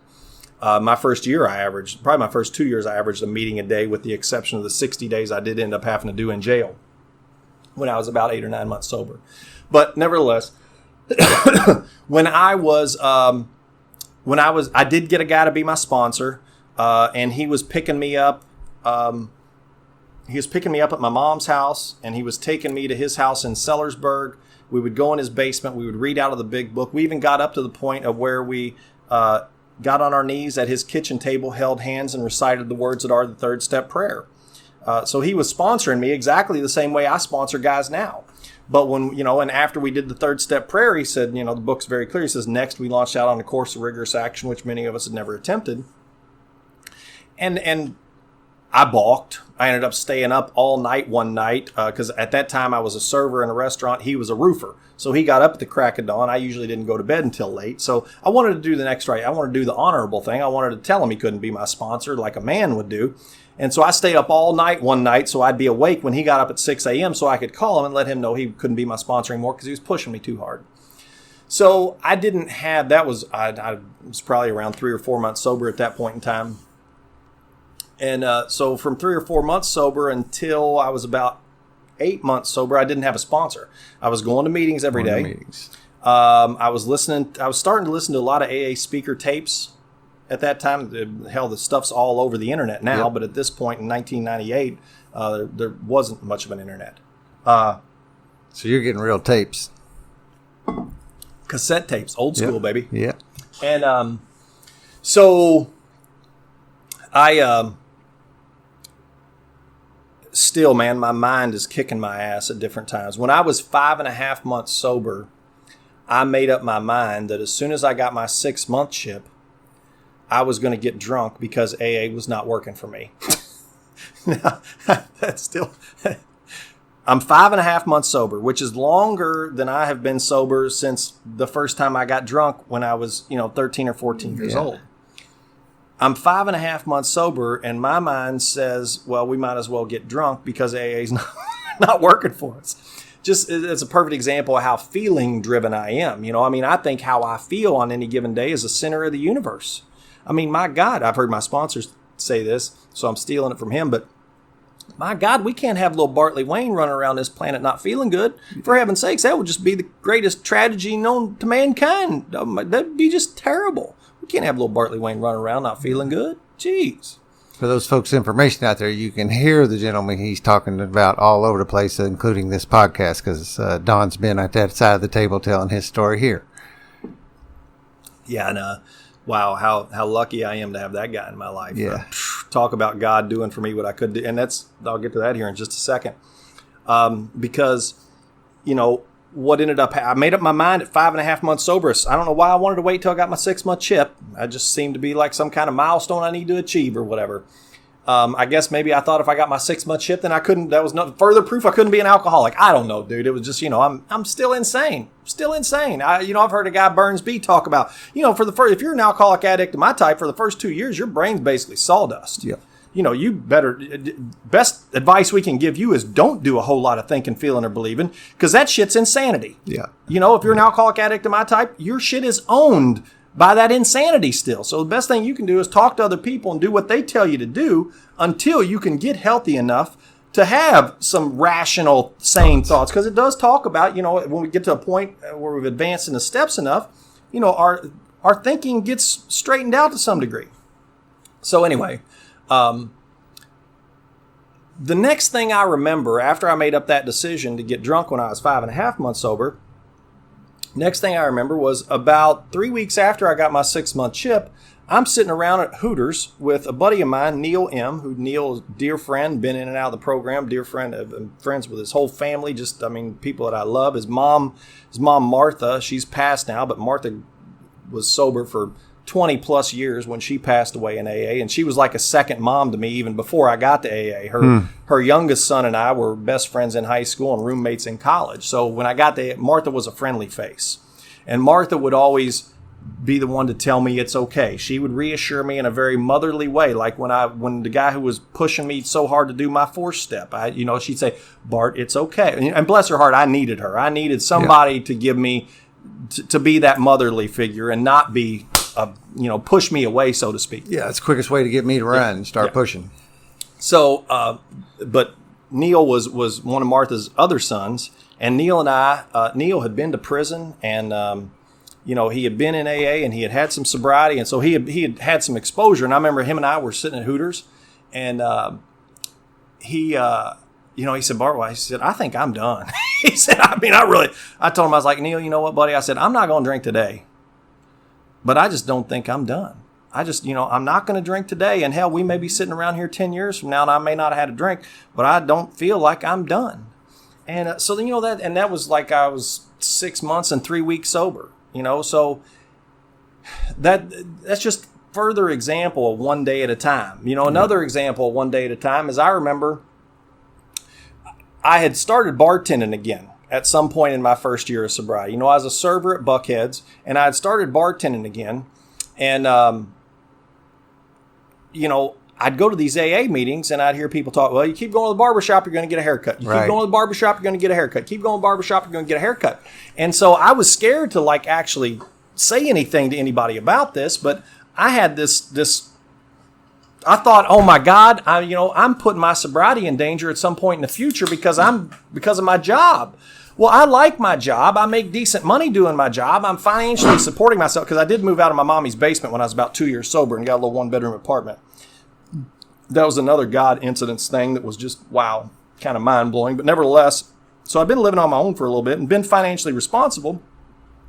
And I didn't want to quit my job. I liked doing my job. And there was at no point in doing my job did I have any overwhelming urges or cravings that, oh my God, I'm behind the bar, I gotta have some whiskey. I wasn't about to turn into a Tasmanian devil, as I mentioned before. So, but in the back of my mind, I'm like, I'm trying to be honest. I gotta be honest. And so I thought, well, you know what? It just got to a point in my head where I'm like, okay, fuck it. I'm going to go into these people in AA and I'm going to tell them what's going on in my head about this fear I have that I'm putting my sobriety in danger at some point in the future. I'm going to talk about it. And God damn it, God, I'm going to do whatever they tell me to do. I will do whatever they tell me to do, God, because I knew they were going to tell me to quit my job. So I was finally at a point where, okay, God, if that's what you want me to do, I'm going to go in here. I'm going to tell them, they're going to tell me to quit my job, and I'm just going to quit my job. I don't know what I'm going to do, but I'm going to quit my job. And I go in after I got off work one night, and it was Stanley and Sam Sebastian, a couple old timers who have since passed away.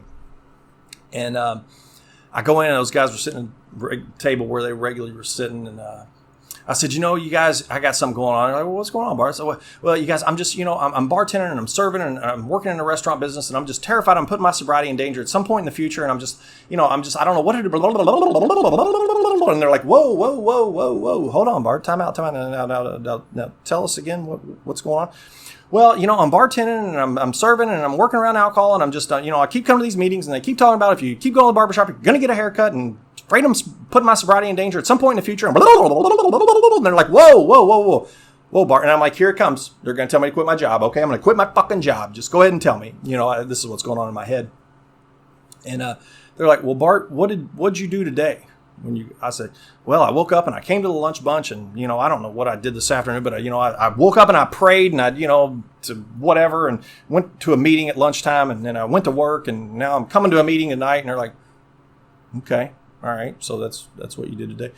And have you been doing basically similar to that since? Well, yeah, but I'm terrified I'm putting my sobriety in danger at some point in the future. And, they keep coming to the barbershop. You're going to get a haircut. Blah, blah, and they're like, Bart, whoa. Bart, this is Alcoholics Anonymous. We do one day at a time. Now, we don't know, but there's a good chance that if you do tomorrow what you did today, you might stay sober tomorrow. But Bart, we do one day at a time. We don't do at some point in the future in Alcoholics Anonymous. Yep. We do today. Blew my fucking mind. Because I knew, going into that, Dan, I knew these guys were going to tell me to quit my job. I knew beyond a shadow of a doubt. That was why I was so terrified of bringing it up in that situation. Because I knew they were going to tell me to quit my job.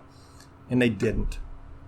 So 2 very valuable lessons that I learned where anytime I am absolutely positive of one certain outcome, I can look back on that and say, Bart, you remember when you were absolutely certain and positive that was going to be the outcome of that? Yeah. Didn't turn out so well, or didn't turn out that way, did it, buddy?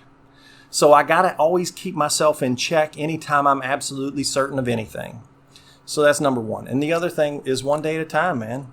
One day at a time. Yep. And yoga is a good example of that. I don't know if I'm going to do yoga tomorrow at 6 or 7. I'm scheduled to be there at 6 or 7 tomorrow morning, but I don't know if I'm going to do it or not.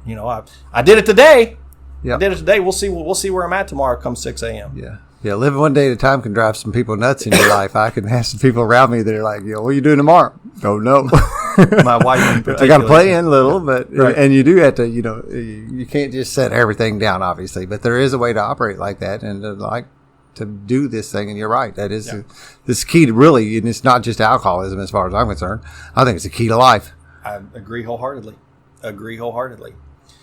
So, that was, I talked about, that was, I guess, a little over 6 months. And, I had heard, by this time I'm listening to a lot of tapes and whatnot, and I heard Don talk, and Don went to the Calm Down group, which is still his home group. And so I went to that meeting,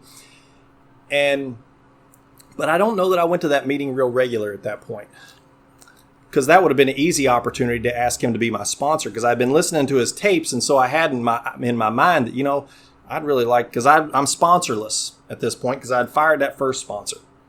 I'm working at a little place called the Inn on Spring in addition to Buckhead's. I work the lunch shift at the Inn on Spring, and then I go to Buckhead's in the evening usually.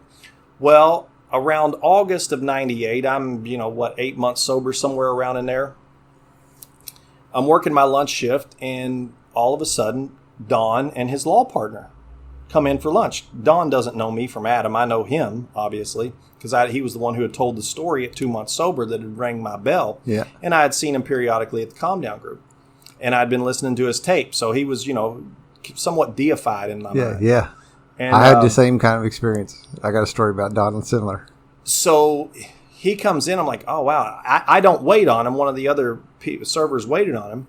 But as he got up to leave and was walking out the front door, I got up the courage to go up and say, hey, I'm Bart. I'm about 8 months sober. I heard you talk when I was a couple months sober.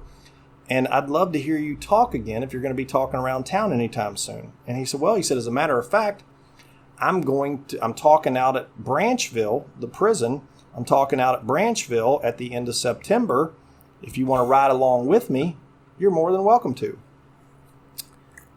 Literally, Dan, that encounter, that day, that encounter, I believe has literally changed the trajectory of the last 21 plus years of my life. Yeah.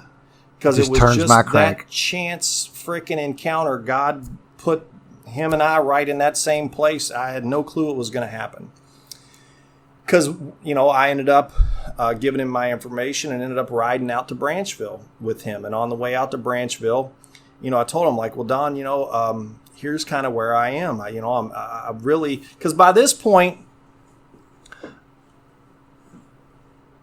I liked what I saw in AA. I wasn't sure if I was going to be able to stay sober, but I'd gotten enough where I wanted to stay sober because I'd had some moments, like people were around the club. They were inviting me to play nickel dime quarter poker on Friday and Saturday nights. And we were going to Denny's after we'd play poker and we'd eat and we'd talk. And like people were laughing, they were telling stories and there was like real shit, man. Like for the first time, I didn't have to like pretend to be anything and they weren't pretending to be anything. There wasn't any, like in the bar room and, it's like everybody's trying to pretend to be something they're not. And in this environment, it was just freaking people being people, man. Yeah, people and take off their masks. And they were telling stories that I could identify with and we could laugh about shit that it was just, I was connecting with folks. And I was having, of all things, I was freaking having fun being sober when that would have been the furthest thing from my mind when I got to Alcoholics Anonymous. I was like, I was having a hard time comprehending that, holy shit, that shit about not being able to have fun sober is bullshit. Yeah, I was wrong there too. Yeah, and this is like real fun. I mean, this is like I laugh from a place inside me that I have never laughed before. And, and I was connecting with people and it was just, so I had that going on as well. So and I've been going to AA meetings averaging more than one a day during this time. So I'm getting a lot of stuff, but I still, my mind is still riddled with alcoholism to a degree. But I wanted what these folks had. And in particular, I wanted what Don had because I'd been listening to his tapes as well. And, so on the way out to Branchville, I told him, I was like, well, I said, I really want what this, I really want to be what it talks about. I want to be a maximum service to God and the people about me. But, I'm really struggling with this whole 4-step thing. I'd fired this sponsor before because he was pushing me too hard when I was like 3 months sober. And, but I really want to, he said, well, Bart, he said, the way we become fit to be of maximum service to God and the people about us is we've got to gain the experience of going through the 3rd, 4th, 5th, 6th, 7th, and we got to do 8 and 9. He said, we've got to take the actions that are involved with those steps in order to gain the experience so we have something to share with somebody else. That's what puts us in a position to allow God for us to be of maximum service to God and the people about us. And so when we got back, I asked him if he would be my sponsor, and he obliged. And then it wasn't too long after that where I ended up having to go do the attorney up in Indy. He called me. He said, the best I'm going to be able to get you, he said, is 4 months. You're going to have to do 2. So you're going to have to do 60 days in jail. He said, you're going to do 6 months home incarceration. And he said, that's the best plea I can get you at this point. And so I'm like, and I'd had enough of AA at that point, and I had enough of a relationship with a God of my understanding at that point where I was like, I'd kind of ceased fighting anything or anybody. So I was like, okay, God, hell, when I looked back on my past and all the times that I had drank and drove in a blackout and all the times that I had put myself directly in harm's way, to where I really, there are a lot of people who were in exactly similar circumstances, the circumstances I put myself in regularly, who are no longer with us. Yeah. And that had become real to me. I was like, dude, you are like, I'm not sure you can grasp how fortunate you are to be alive, having done the things that you've done. And so when the attorney, so that was the perspective I had when the attorney said, you're going to have to go do a couple months in jail. It was like, hey, God brought me this far, okay, God's got this. I wasn't thrilled about it, but it was far from the worst that could have happened. So I went and, I did the 60 days in jail. I still, and when I was in jail, I actually did my inventory. Did you? There was a meeting, because I had met with Don, but we hadn't had time to get together and go over the whole. Was up in Indy, up in Marion County? Or that was where I did, that in Noblesville, in Hamilton County was where I did my, ended up doing the 60 days. And the meeting that the guy, there was an outside meeting that was being brought in once a week when I was in jail. And when I was up there, those guys, I told them where I was at, and they're like, what do you mean you haven't done inventory yet? Here's a guide, damn it. Yeah, Do you your ain't inventory. got nothing else to do, brother. So they're like, it's a good time to do it. So they gave me the guide, the Joe and Charlie guide. Uh-huh. And so that's how I did my first inventory, was with the Joe and Charlie guide. And I sent it to Dawn because I didn't want it hanging around the pod and cell block there. And so I sent it to Dawn. And, the other thing that was really cool about that 60 days, I had made connections with a lot of people. And I got some good people in my life, even from my drinking. But I had made some connections with some people in Alcoholics Anonymous. And the guys in the cell block with me, they got quite jealous at the volume of mail. I got at least one, if not two pieces of mail every day that 60 days that I was in jail, whether it was from my family or from somebody in AA.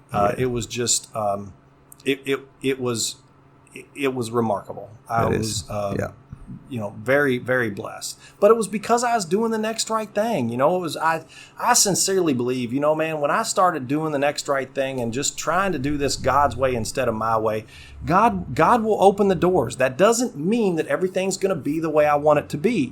Like I could have easily, when I found out I was going to have to go do fucking 2 months in jail, there are any number of people who may have looked and said, you got to be shitting me. I've stayed sober for the last 8 or 9 fucking months, so now you're going to send me to fucking jail for 2 months? God, what kind of bullshit is this? That was not my perspective at all. I guess AA had given me enough humility at that point to understand just how freaking lucky and blessed I was.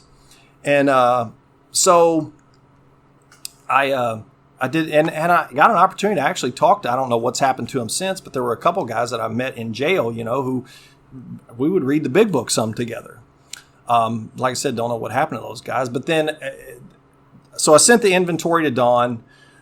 When I got out of jail, it was shortly before Christmas of 1998. I celebrated my year on January the 11th of 1999. Right after that, Dawn and I were in the back room at the Jeff Token Club doing my 5th step. And like I mentioned earlier, I was scared not to tell him everything when I did my 5th step. I told him about the shitty things, the piece of shit, worthless human being that I was, and how I had treated some people terribly. I told him about some sick sex stuff that had created some shame and guilt that I had been carrying around with me from, my adolescence. And I found that that's damn near universal, with the guys that I've sponsored, that I've heard 5th steps from. It's just, I thought I was, unique and different. And the reality is we pretty much all have that shit. Yeah, the 2 words, me too. Yeah. There's that whole movement out there, but I find myself saying that in 5th steps all the time. Me too, brother. So, then 6 and 7, I think, are the 2 of the most underrated steps in the book. And there are no 2 steps that I have benefited more from sponsorship than those 2 steps. I don't want to give you my sponsor's whole story, but my sponsor's experience with steps 6 and 7, he basically, after he did his 5th step, he formed a picture of what he thought a spiritual dawn ought to look like. And I could have seen myself falling into that exact same trap had it not been. For the first 9 years of his sobriety, things were great. He was a conference speaker and it was wonderful. But financial chaos and relationships with the opposite sex they killed him. And he talks about, the experience that he had when he was 9 years sober and where steps 6 and 7 became real to him. because it's not, there's nothing in it. I don't go to work on my character defects. I don't think there's anything in there that says I go to work on my character defects. Yeah, it triggers me whenever I hear people say they're working on that. Yeah, I mean, I'm incapable of working on my character defects. That's not what this thing tells me. It says I can't do it. Yeah, I mean, it says it asks God to remove those defects of my character, which stand in the way of my usefulness to God and my fellows. Right. And I don't know which ones they are. I don't know which, in Don's experience, those character defects and the things he talks about, I have found his experience with steps 6 and 7 remarkably useful to me to not fall in the same trap of forming a picture of what I think a spiritual Bart ought to look like and then trying to become, because that's just another self-determined objective. Yeah. That's just me trying to accomplish something that I want to achieve for me. Mm-hmm. And, so steps 6 and 7 really kind of set me free. When I get up in the morning, and for the last couple years, one of the great blessings in my sobriety is me and my daughter, my 13-year-old daughter, we say a third step prayer together before she gets on the bus to go to school. And I love doing it. And she'll remind me on, Dad, time to pray. We did it this morning. And so that's part of my morning ritual. And, when I offer myself to thee to build with me and to do with me as thou wilt. That means whatever happens to me, after I say that prayer, whatever happens to me, whatever befalls me, that's God, that's experience I'm getting for God to make me of use to either bring me closer to God or give me something God wants me to have so I can be a service to somebody else. The next part of this is relieve me of the bondage of self. My bondage of self is the self-determined objective of what I think a spiritual Bart ought to look like. I got to let go of that. Just let it go. Just be what I'm supposed to be in the moment. Because there's been times that, I've done or said stuff that's just stupid to my wife, for example, that I have to make amends for. Mm-hmm. And, because also that kind of stuff, because my God, if I was walking around this world and I thought I was being so perfect all the time, can you imagine what a freaking egomaniacal son of a bitch I'd be? Yeah. On a real regular basis, I get the opportunity to recognize how imperfect I am. I agree. Yeah. And so it keeps me right sized, if you will. So greatly benefited from Don's experience with 6 and 7. I don't have any preconceived ideas of who or what I'm supposed to be for any long term. I hope I stay sober. That's one thing I certainly hope, and I do believe that if I follow those instructions and if I will continue to follow those instructions on a one day at a time basis, just on a one day at a time basis, that I will stay sober. But I only get that today. Then steps 8 and 9, thank God for sponsorship on steps 8 and 9. I had,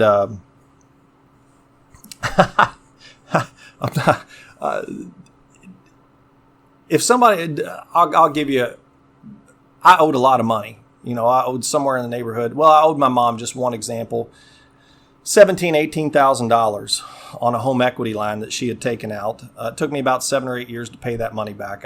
I've paid that money back. Huge piece of what I drug in here was financial wreckage. That was the hardest one to. Yeah. I'm still working on it. I'm 5 years. I'm still working on that. So it took me 7 or 8 years to pay that money back to my mom. I had student loans. My student loans have since been paid off.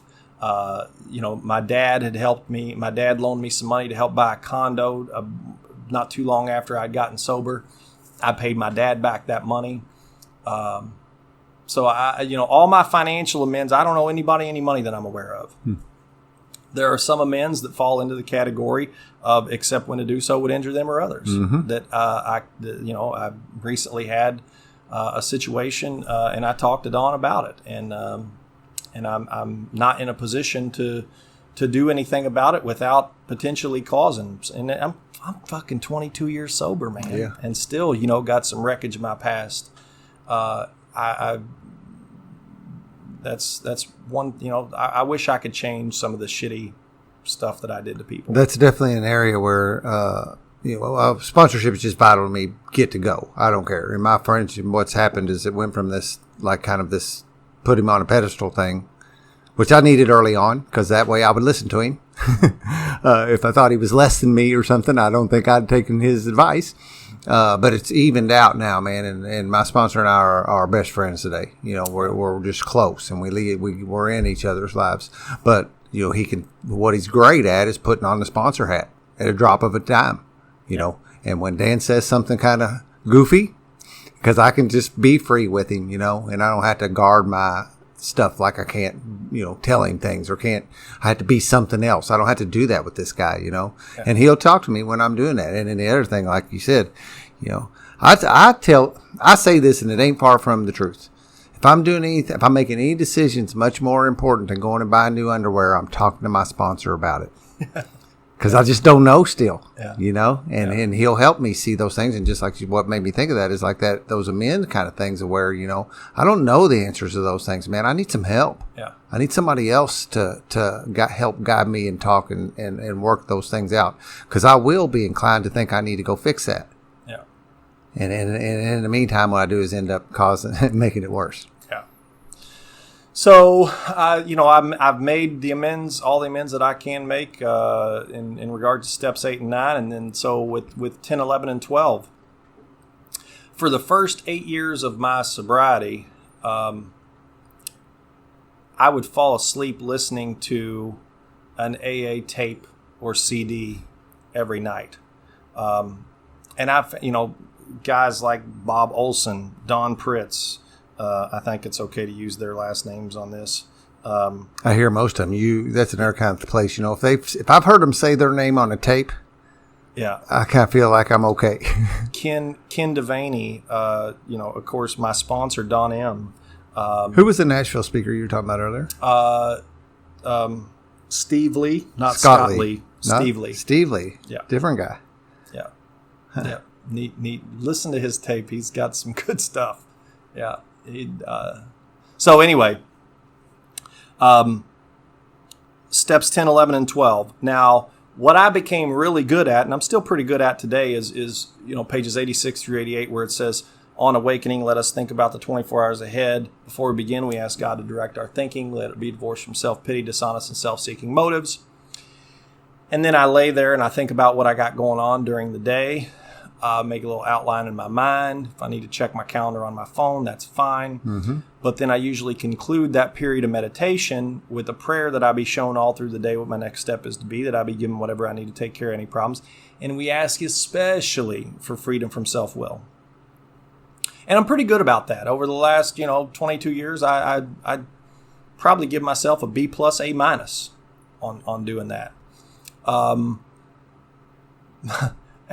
After the morning ritual, it gets a little more spotty, because then it says, as we go through the day, we pause when agitated or doubtful. And to me, frankly, that's where the juice of the program Alcoholics Anonymous is found, is in that as we go through the day, we pause when agitated or doubtful and ask for the right thought or action. You flip it over to the next page, it tells us, humbly saying to ourselves many times each day, thy will be done, thy will be done, thy will be done, thy will be, and so what I inevitably have found is if I will remember to do that, if I'm walking through my day and I get agitated or doubtful, whether it's a great big deal or a little small deal, it just agitates me or makes me doubtful or whatever. If I would, now to some degree, in some situations, I almost do it automatically, because I've practiced it. Becomes a working part of the mind. Yeah. So, but then there are times when, it becomes clear, okay, I become extremely cognizant and aware. Okay, I need to pause because I'm agitated or doubtful. God, what's the next right thought or action? Always, 100% of the time, the next right thing is hit your knees and do a third step prayer. Because when I hit my knees and do a third step prayer, God, I offer myself to thee. Oh, to build with me and to do with me as thou wilt. Oh, relieve me of the bondage of self. Oh, and by that point, dude, I don't even get through a third step prayer ever. If I'm going through the day and I pause when agitated or doubtful, and if I hit my knees and I remember the third step prayer to say to myself, I'm like, Bart, you dumbass. You belong to God, buddy. This isn't about you. AA's taught me what I believe to be the meaning of life. I have no, I remember when I was drinking or drugging or doing LSD or mushrooms or cocaine or pot or whatever the case may be. You'd sit around, oh man, what is this really all about, man? Why are we all here, man? And AA has answered that question. AA answered that question relatively early for me. I know the meaning of life. I know exactly why I'm here. I'm here for a combination of two reasons. One is to strengthen my relationship and dependence upon God as I understand God. And the other is to give me whatever experience God wants me to have so I can be of service to another human being. It's just that simple for me. So, for the first 27 years of my life, I lived my life trying to snatch everything I could get out of this for me. Because God knows I knew what I thought was best for me, or I knew what was going to make me happy. And for the love of God, making me happy that was the most important thing on the planet, for God's sakes. Not just for me, but for you. You ought to be wanting to make me happy. And you and you and you. Doesn't everybody know? The shit revolves around me. And that's where all the pain and the emptiness originates. Mm-hmm. So what I have found is by having that relationship with God and trying to be what God would have me be and trying to be a service, that's where the real like peace, serenity, joy, that's where the real good stuff comes from. Not that I always want to do it. Don't get me wrong, because I don't. I'm not built that way, so to speak. It's a struggle still for me to an extent. It's a little bit easier because I've ceased fighting anything for the most part. And I understand my role is to grow closer to God and get whatever experience God wants me to have to be a service to another human being. So therefore, my resistance to the stuff is much less because I know I'm going to do it God's way anyway. So there's not a whole lot of point in fighting or arguing about it anymore. The sooner that I say, okay, God, okay, I get it. Uncle.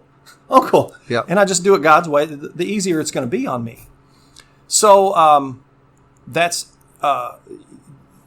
kind of how, because here's where I said, I give myself maybe a C minus on pausing when I'm agitated or doubtful. Sometimes I just react and I'm human, and we get to be. I'm reminded that I'm never going to be perfect at this stuff, So I believe the bottom of page 87 is you're no longer aiming at Saint Bart up on the wall, and yeah.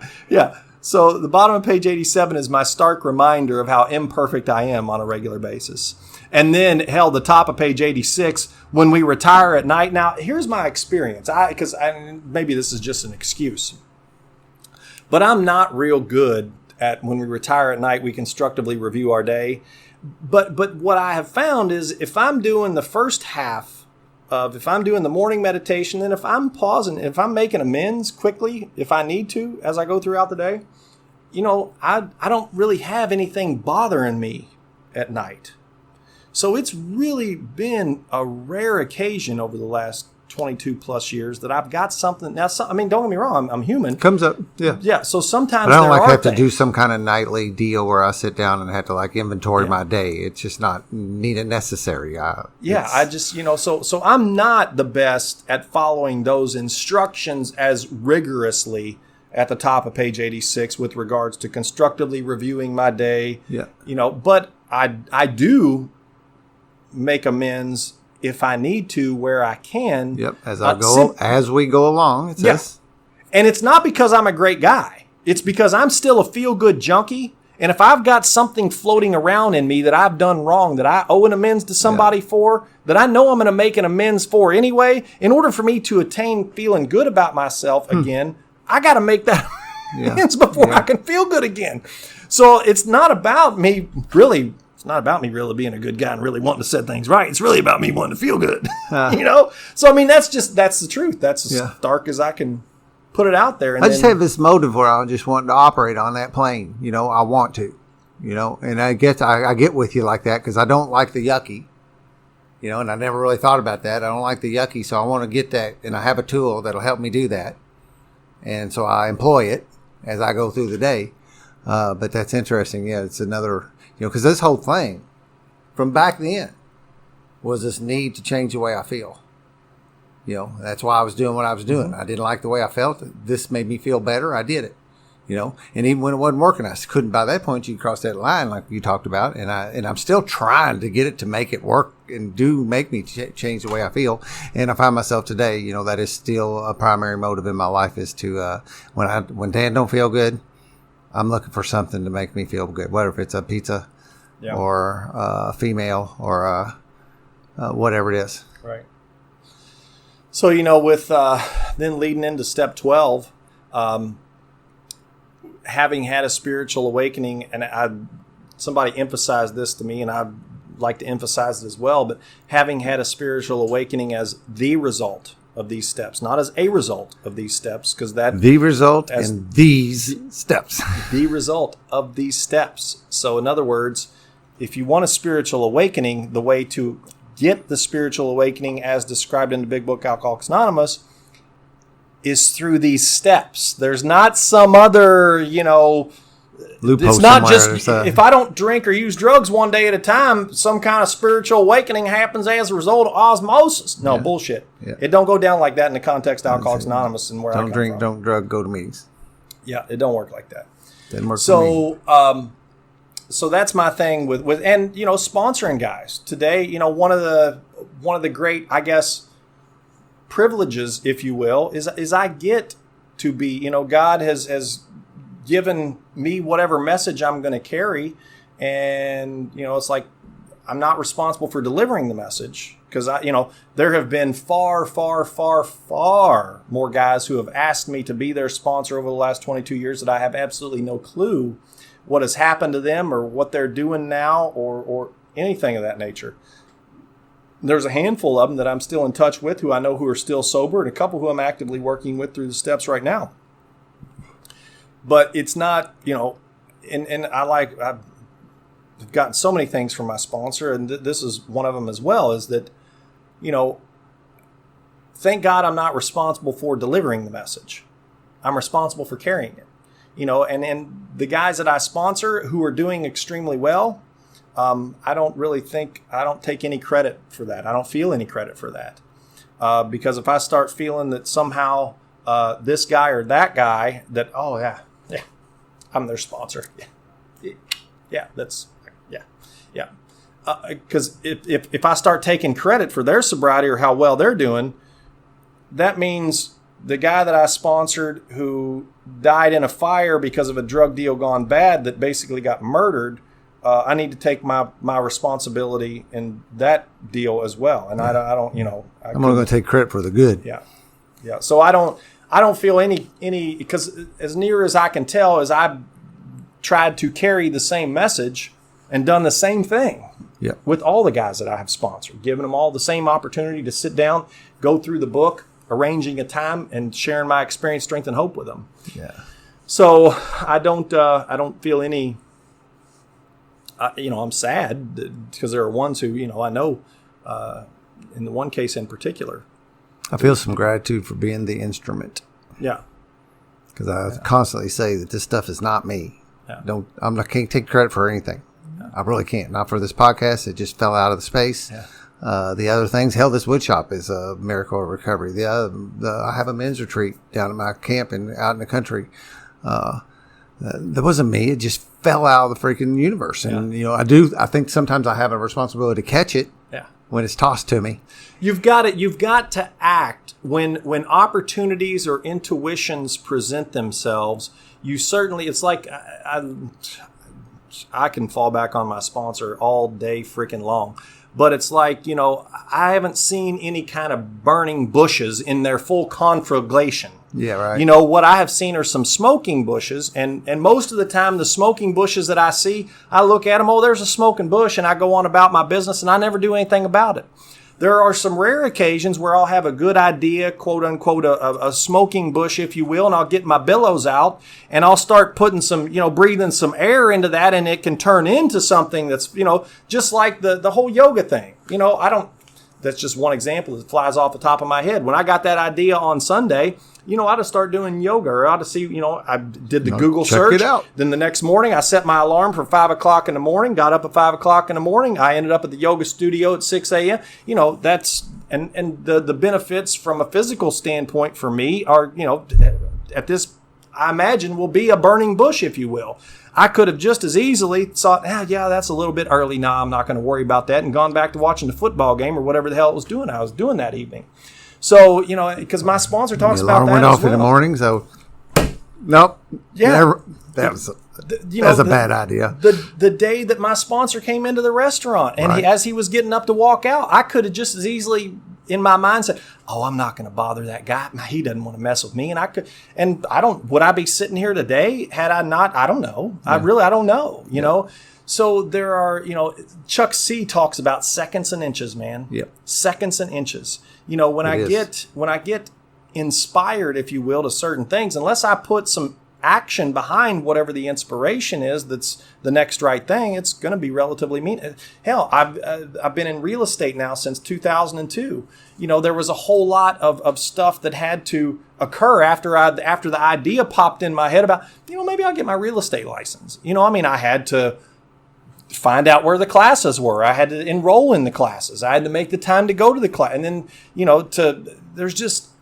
And that's an interesting thing, because what it is this dichotomy about this letting go and quit, that we're not fighting and we're not driving, but yet we still have to do these actions and do this stuff, And, a lot of times the anchor point in between those two things are keeping in contact with people like my sponsor and that kind of thing, so that I can check that out through somebody else and not have to do anything alone anymore. And he says, yeah, man, I think that's a great idea. You ought to. Or he goes, well, do you ever think about, yeah, that may not be so cool. And my sponsor really encourages me to go after the things that he believes are inspired.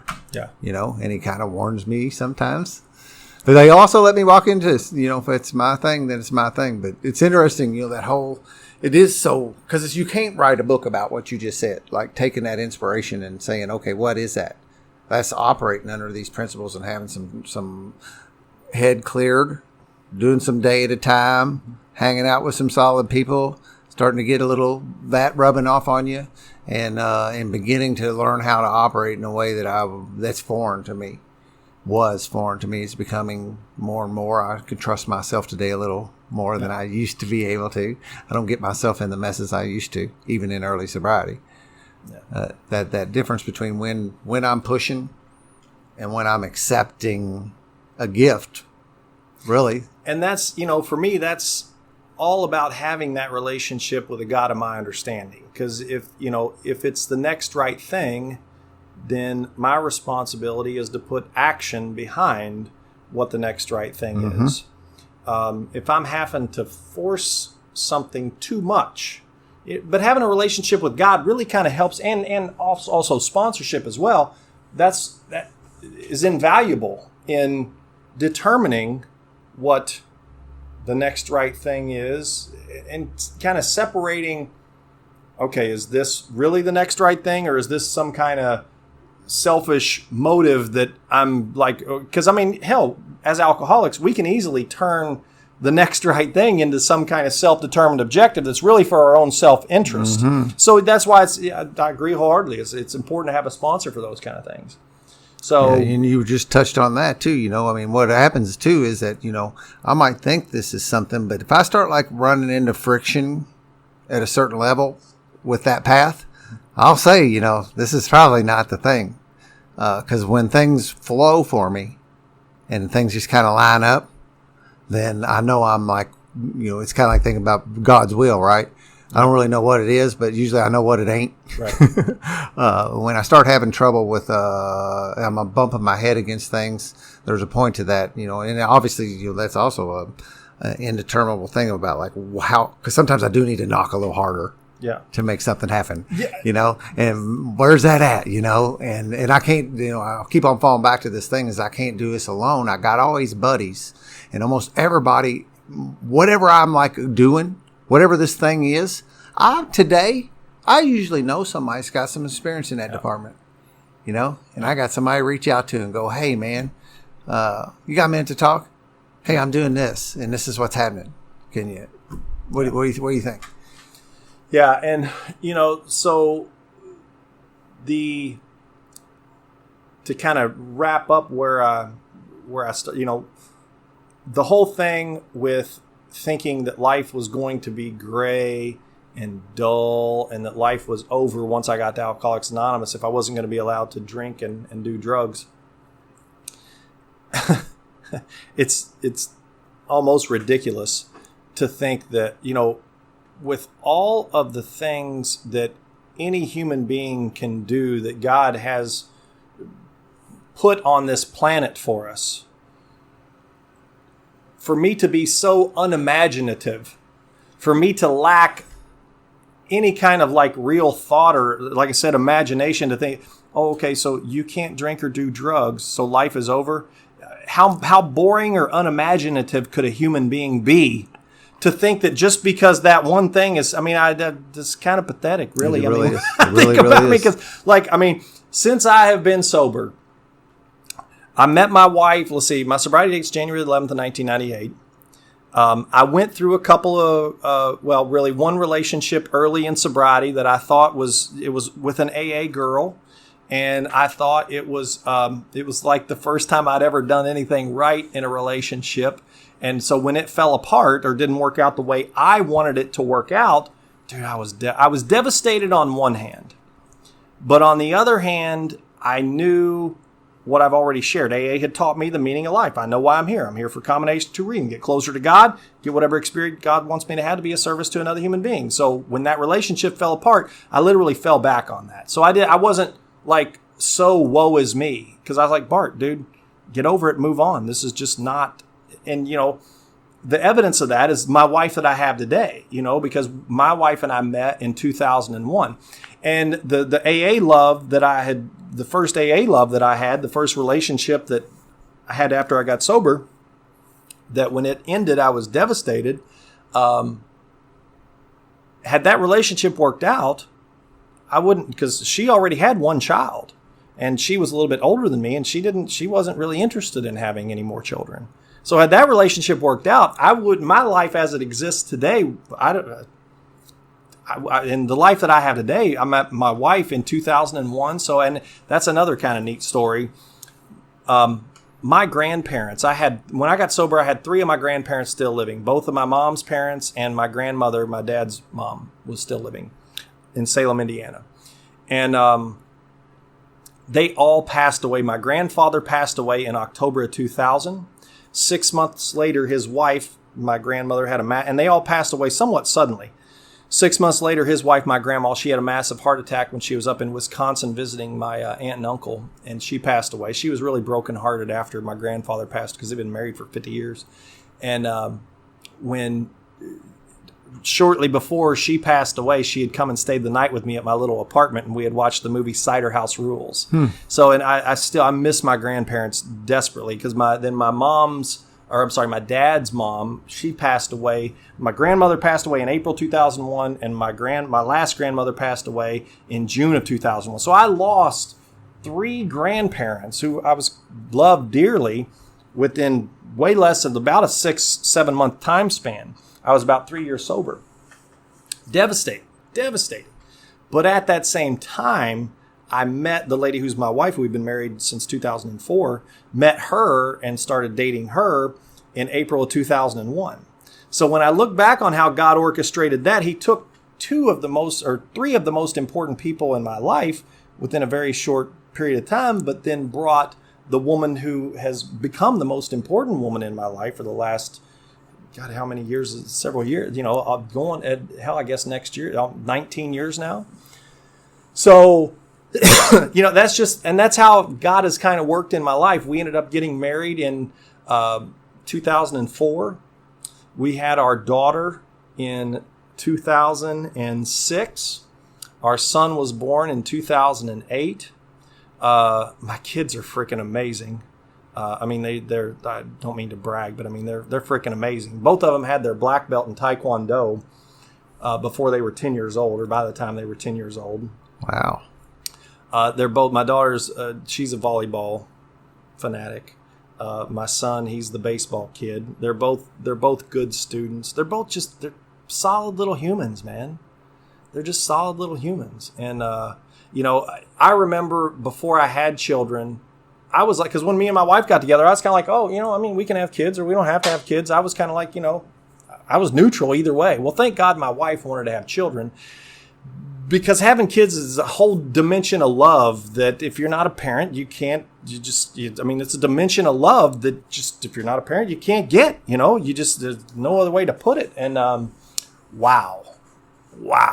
Yeah. We travel, we got a beautiful home.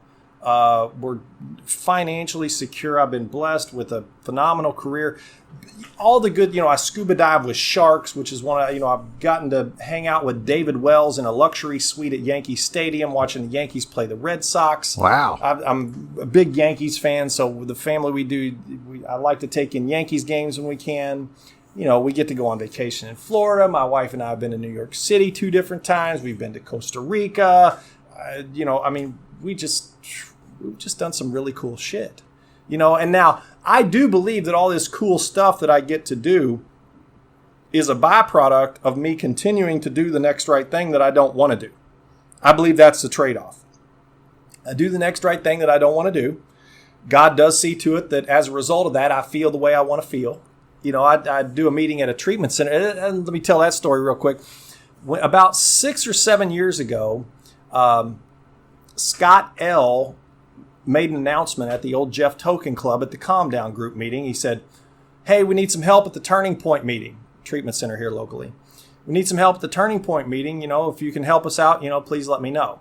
Well, I'm sitting in the meeting, and immediately my mind says, you need to go tell Scott you're available after the meeting. And then right behind that thought is, oh, dude, you are far too busy to volunteer for that. I mean, my God, you're a high-powered real estate look at broker. all what I'm doing already. Oh, my God, yeah, you are. Are you kidding me? You can't I can possibly squeeze one more thing on my plate. Yeah, I mean, for heaven's sakes. And then right behind that, you need to go talk to Scott after the meeting. Right behind that, you're far too busy.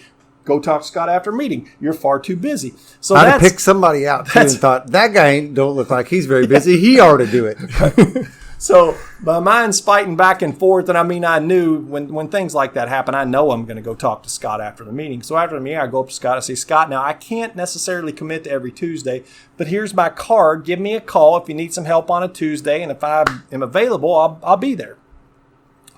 Well, like I said, this was roughly 6 or 7 years ago. Lo and behold, within a week, Scott calls me. He says, hey, Bart, can you come down and help us out at this meeting on Tuesday? I look at my calendar. I don't have anything for Tuesday at 10 a.m. I'm like, yeah, sure, Scott, I'll be there. Tuesday at 10 a.m., I'm there. Me and Scott do the meeting. After the meeting, we walk out. He said, Bart, I enjoyed the things you had to say. Can you come back next Tuesday? So I look on my calendar. I don't have anything next Tuesday at 10 a.m. I plug it in at 10 a.m. on that. I'm like, Scott, I'll be there. Come back the next Tuesday. Scott's there. We do the meeting, we leave, and Scott says, Bart, hey, man, I really appreciate, can you come back? I look at my calendar. I don't have anything the following Tuesday at 10 a.m., so I'm plugging out. I was like, Scott, I'll be here. At some point, I think Scott called me and said, Bart, I can't make it this Tuesday. You okay? I'm like, yeah, I'll be fine. Well, I think that was the last time I heard from Scott, and I've been doing that meeting at Turning Point ever since. And, and I have no idea whether that helps those kids, not all kids, but I don't know whether it helps those folks addicts at Turning Point or not at Tuesday, but I've been doing that meeting for the last 6 or 7 years, and I know it certainly helping me. Right. It keeps it in my face every week. Yep. I see people who are new to this deal who desperately need the message. Now, whether they want to hear the message is between them and the God of their understanding. Yeah. And it's evident they're suffering from not having it. But God has saw fit to put me there to do the best I can to carry it. And that's it green kind of thing, and that's the same reason. That's part of the reason why I sponsor, and as I've said, you said that about it's not up to me for the results, right? That the outcome and all that's not my deal, but I put my name in the hat, and if God wants me working with somebody, it'll happen. And so I just continue to do that, and that, that's the same thing,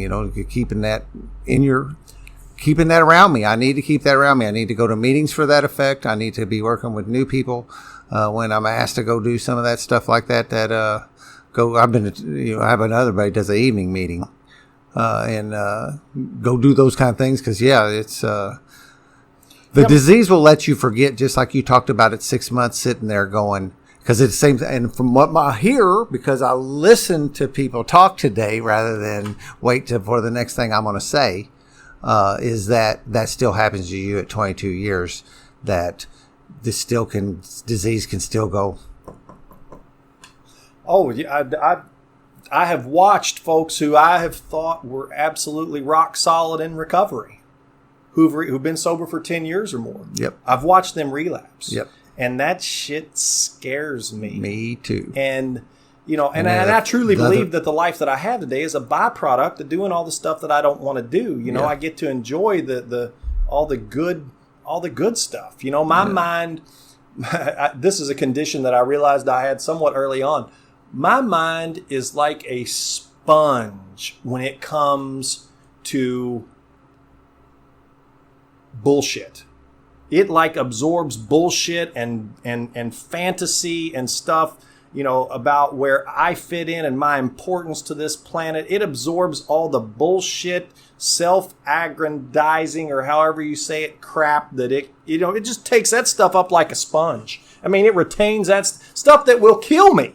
It retains it. The truth, it just freaking seems to float in one ear and out the other. It just doesn't, it jumps in there and bounces around a couple times and shoots right out the other ear. And so knowing that that's my condition, I have got to make damn sure that I'm constantly putting myself in an environment where I can hear the truth about me. Mm-hmm. And the truth about me is found for me in Alcoholics Anonymous meetings, on AA tapes, AACD, the guys that I sponsored. That's where I hear the truth about me. So it's critically, I'm a believer that there's no such thing as standing still in recovery. Right. If you're standing still in recovery, you are going backwards by default. Yep. You're either progressing or you're staying on the front lines and keeping and doing the next right thing when you don't want to, or you've said, fuck that. You're doing the bare minimum. And if you're doing the bare minimum, in my opinion, and I don't mean to be judgmental, but that's, human beings, that's what we do. We're judgmental. Well, yeah. So, and I have proven to myself that when I did that and tried that, it didn't work, and I am somehow or another came around to having some wherewithal with God's help to see that didn't work and go, okay, that didn't work. All right, we'll do something a little different. And I do, that's what recovery's my life today, really. I go out and do this handyman stuff and I work around in here so I can pay the bills and keep the kids fed and that kind of thing. But the majority of my waking hours are pretty much spent if it's in some area of recovery at some level or another. Well, I'm a believer that at different seasons, because I remember when I was, it was a few years ago, I've been really blessed to go. Dawn speaks out of town a lot of times, and usually about once or twice a year over the last several years. He'll invite me to go along with him. I've been out to California at 2 different conferences with him out there. I've been to conferences with him in Alabama. We flew down to Georgia on a little twin prop plane one year with the guy who came up and picked us up at the little airfield by La Relays. And that was a freaking awesome experience. We've been to West Virginia. We've been to Columbus, Ohio. We've been to Richmond, Virginia. So I've been blessed to kind of travel with him and I love doing all that stuff. And I can't think of where I was going with what I was going to say. Yeah, that's just kind of Bob Olson. He says, my mind's like a piece of Swiss cheese. Sometimes something falls in one of those holes and it's like it never comes. Yep, I get it. It happened to me a few times when we first started talking earlier. When we first got here, I get something there, and that's what I'm aiming at as I wheel around and want to impress you with my words. And then when I get to it, I go, I don't even remember where I was going. Yeah. So. But participating in my kids, recovery. My kid, yeah, I know. Okay, so God will assign me whatever role, and that role at different stages of my life may be different. Yeah. That's what you said. I remember it's been a few years ago. I was at a conference with Don and one of the other speakers, because that's been the other cool thing is meeting some of the other speakers and getting to talk and hang out with them. I was having breakfast with a guy named Danny B. And I was feeling kind of guilty because I felt like I was slacking on my AA obligation. And I had been feeling bad about it for a little while at that point because I think I was in a spot where I wasn't actively carrying any guys through the steps, and I was hitting 2 meetings a week, but I'd been in a stretch where it just didn't feel like I was doing enough from a recovery standpoint. And so, and I talked to Danny about it. I was like, Danny, I just, I feel like I'm slacking or I'm not holding up my end of the bargain. And he's like, well, Bart, what do you got going on? And I started, I'm selling real estate, providing for my family. I got, my kids are this age, my kids are in these. He's like, Bart, I think you're doing okay, buddy. Maybe you should just lighten up a little bit and not be so hard on yourself. Because, at different stages of your life, God may assign you different roles. Your role at this stage of your life may not be that you go to 5 AA meetings a week where you're sponsoring 10 guys. And, Bart, that's okay, buddy. That's okay. You got a family. You're providing for your family. You're setting an example for them. You're staying sober. So don't, so relax. Take it easy. That's why I need those other people in my life to help me see that. That's, and, like now, I've got guys that I'm sponsoring, but most of my life right now probably is doing stuff that's not so much. I still stay pretty firmly in recovery, I believe. Or it seems I'm still doing the next right thing when I don't want to. I'm maintaining doing that turning point meeting once a week like I've been doing for the past 6 or 7 years. I've got several guys. Well, there are two guys that I'm actively working through the steps with at this point. And then my kids, both I coach my one son in travel baseball. My other daughter, we got volleyball tournaments. My wife and I figured it up at the end of December. We had between the end of December and July 4th weekend, we had 3 weekends where we didn't have a travel baseball or a travel volleyball tournament. Yeah. So our life is full. It's full. And they're like, Bart, you can carry the message of Alcoholics Anonymous outside in the real world. It's not just exclusive to you carrying the AA you don't have to have a book in your hand or be taken through somebody through the steps or whatever. There's another line in there. So a bigger demonstration is what we're before us in our respective homes, occupations, and affairs. So life is so remarkably good and full, and it's unbelievable the guy that I was 22 years ago, how clueless. How utterly clueless a human being can be, and sick, whatever you want to call it. But yeah, that was me. So, what's funny? Most of the time people will get to some point and they will sigh at the other end of the table. I hear it over and over again. There's some bell ringer stuff, you'll hear the same thing. And usually when somebody's like,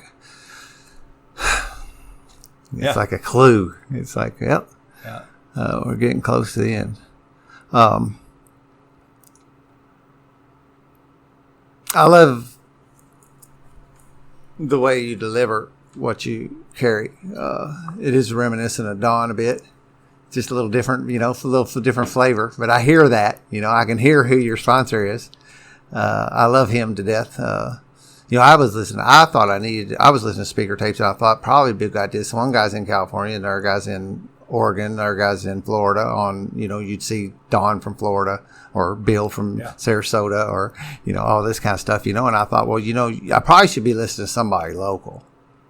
It'd probably make more sense to me, and it'd be a little more connectedness. So I started searching, and I ran into Don M on it, not having any idea. It's just one of them nighttime keep out. I did learn that listening to that stuff kept me from going nuts in the evenings and stuff when I was early on. I could put on the speaker tapes and people would turn me on to them and told me. And so I learned that if I would put one of those on, I could sit here and be okay for a little while longer and hit Don M. And of course, he's got a fantastic story and all that. And 2 weeks later, I was going to a meeting down to New Albany Token Club, which is a place I don't really care for all that much from the cigarette smoke and different stuff like that. But how sometimes you need a meeting and there's one there a lot, right? So I roll in there and the air's clear. What's going on here? I can remember now. I didn't have that much wherewithal, but I knew there was something going on because this place is not, because I dreaded going down there and coming home smelling like smoke. Taking my clothes off before I come in the house, put them in a bag, taking my laundry, and I sit down and they say it's Larry's birthday, and I was like, wow, man, this place is freaking packed, and I said, well, ain't no cigarette smoke. He says speaker, it's in respect to the speaker. And I'm like, okay, cool. And I'm sitting there with some guys, and they introduced the speaker, Don M. Well, I just listened to his tape 3 times in the past week, and there he is. How we, and I was like, whoa. But I do think of those things as these little higher power attaboy things. And I can look at that now and see where, in some respect, I believe that's kind of a little bit you're on the right path kind of thing. When these little synchronicity things happen. And like running into you, the same thing. I think that happens on purpose, and how it happened is the way it was supposed to happen. And I just liked that path of watching, and the stories that you told were the same kind of things of these, this old deal where you couldn't have written the script, and you can't see it forward. There's a little meme going around Facebook says something about life can only be seen backwards and only experienced forward or something like that. And my sponsor helps me get those eyes to see that stuff too, because I still am not real good at seeing it. I see it sometimes. I see I'm getting better, but to see those things that happen. And the other thing that you had talked about, you ran through it just like almost voluntarily, was like, I always like people to share about these miracles that happen as a direct result of doing this stuff. Oh yeah. It's just no question about it, and it goes to that thing of people out there sitting there thinking they can't have a life when they set that stuff down. And it's just not true. Oh, no. And I don't know that saying it one more time makes any difference, but Dawn said something one night and you heard it and it sunk in, right? Mm-hmm. And I do believe that that's something that happens with this way we do these speakers and speak from the podium and carry these messages, because somebody out there needs to hear what you said, right? I have people come in here all the time and I'll ask them to podcast, and I like to get a guy on his first year, like real close to his first year anniversary, and get him in here and talk, because I kind of think, maybe down the road we'll do it again and we'll see what's a little different and stuff. And he'll say, I don't really have anything to share. And I was like, we all have something to share. There's somebody out there that needs to hear what you have to share. And don't discount yourself like that. Just because you got a year. There's so many things that I just, life gets so good that there are some things that I do or that I've done that, it's just our normal life, like my wife and I, we go to concerts all the time. I mean, we go to a lot of concerts. I took my kid just last year. I had seen Kiss in the 4th row at the Yum Center last March. And I've always been a big Kiss fan. Me too. You mentioned earlier you wrapped off some of that, and we're the same age, so we would have been doing the same things and liking the same things, and it sounds like we liked even more of the same things. After I saw him at the Yum Center, I'm like, I got to take Zach. So I took my 10-year, he was 10 at the time, took him up to Indianapolis to see them, and we get good seats, and then my wife and I, we're going up to Chicago in August to see. She's a big Def Leppard fan, but Def Leppard, Motley Crue, Joan. Oh yeah, Jett, I heard that. I saw that live. We got like 10th row tickets in Chicago. I'm like, don't tell me how much you paid for those. I don't want to know. Yeah.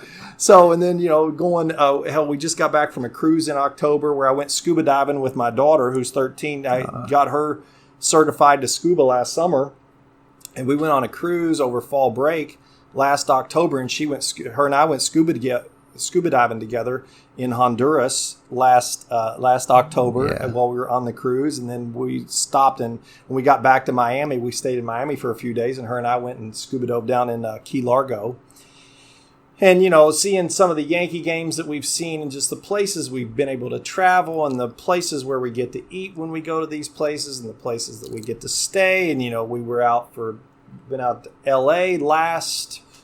We were out in L.A., not this past New Year's, but the New Year's before. And that was only like the 3rd time I had been out to California. They had never been. And we got to, do the whole Hollywood thing and the Universal Studios and the VIP tour, and just so much cool shit that we get to do. Disney cruises. Oh, we've done 2 different Disney cruises. And that's probably been my favorite family vacation. Just, my family, just the connectedness and the time, and the dad that I get to be, the husband that I get to be, all as a byproduct of this. You had mentioned something about, hearing some of the things that Dawn says come, and probably the greatest compliment I have ever been paid in Alcoholics Anonymous was when somebody, and I think they maybe made the remark in somewhat of a snide, derogatory way, was that he sounds just like Don Major. So I'm like, I will take that all day long. Yeah, yeah, I will take that all day long, because that and I think he's had that effect on many more people. The voice that God has given him for recovery is just, I don't think it can be understated. Yeah. Yeah. So, Huge Don fan and have been from that moment that I thought I needed to hear a local speaker because,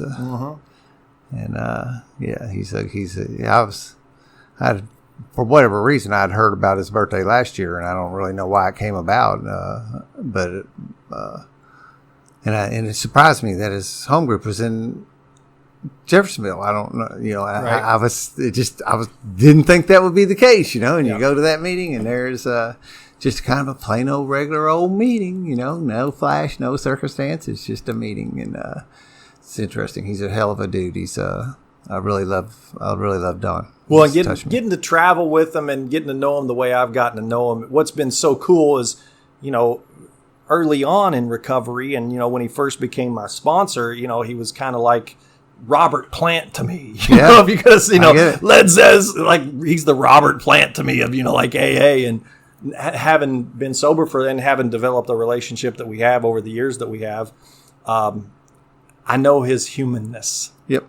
And that's what I really love. That's where that relationship developed and became, and he floated down from that perch. Yeah. And became a real dude. It's just as nutty as I am, really. Yeah. And, yeah, it is. That's I So. honor all that. I honor that sponsor-sponsee relationship thing. I love that.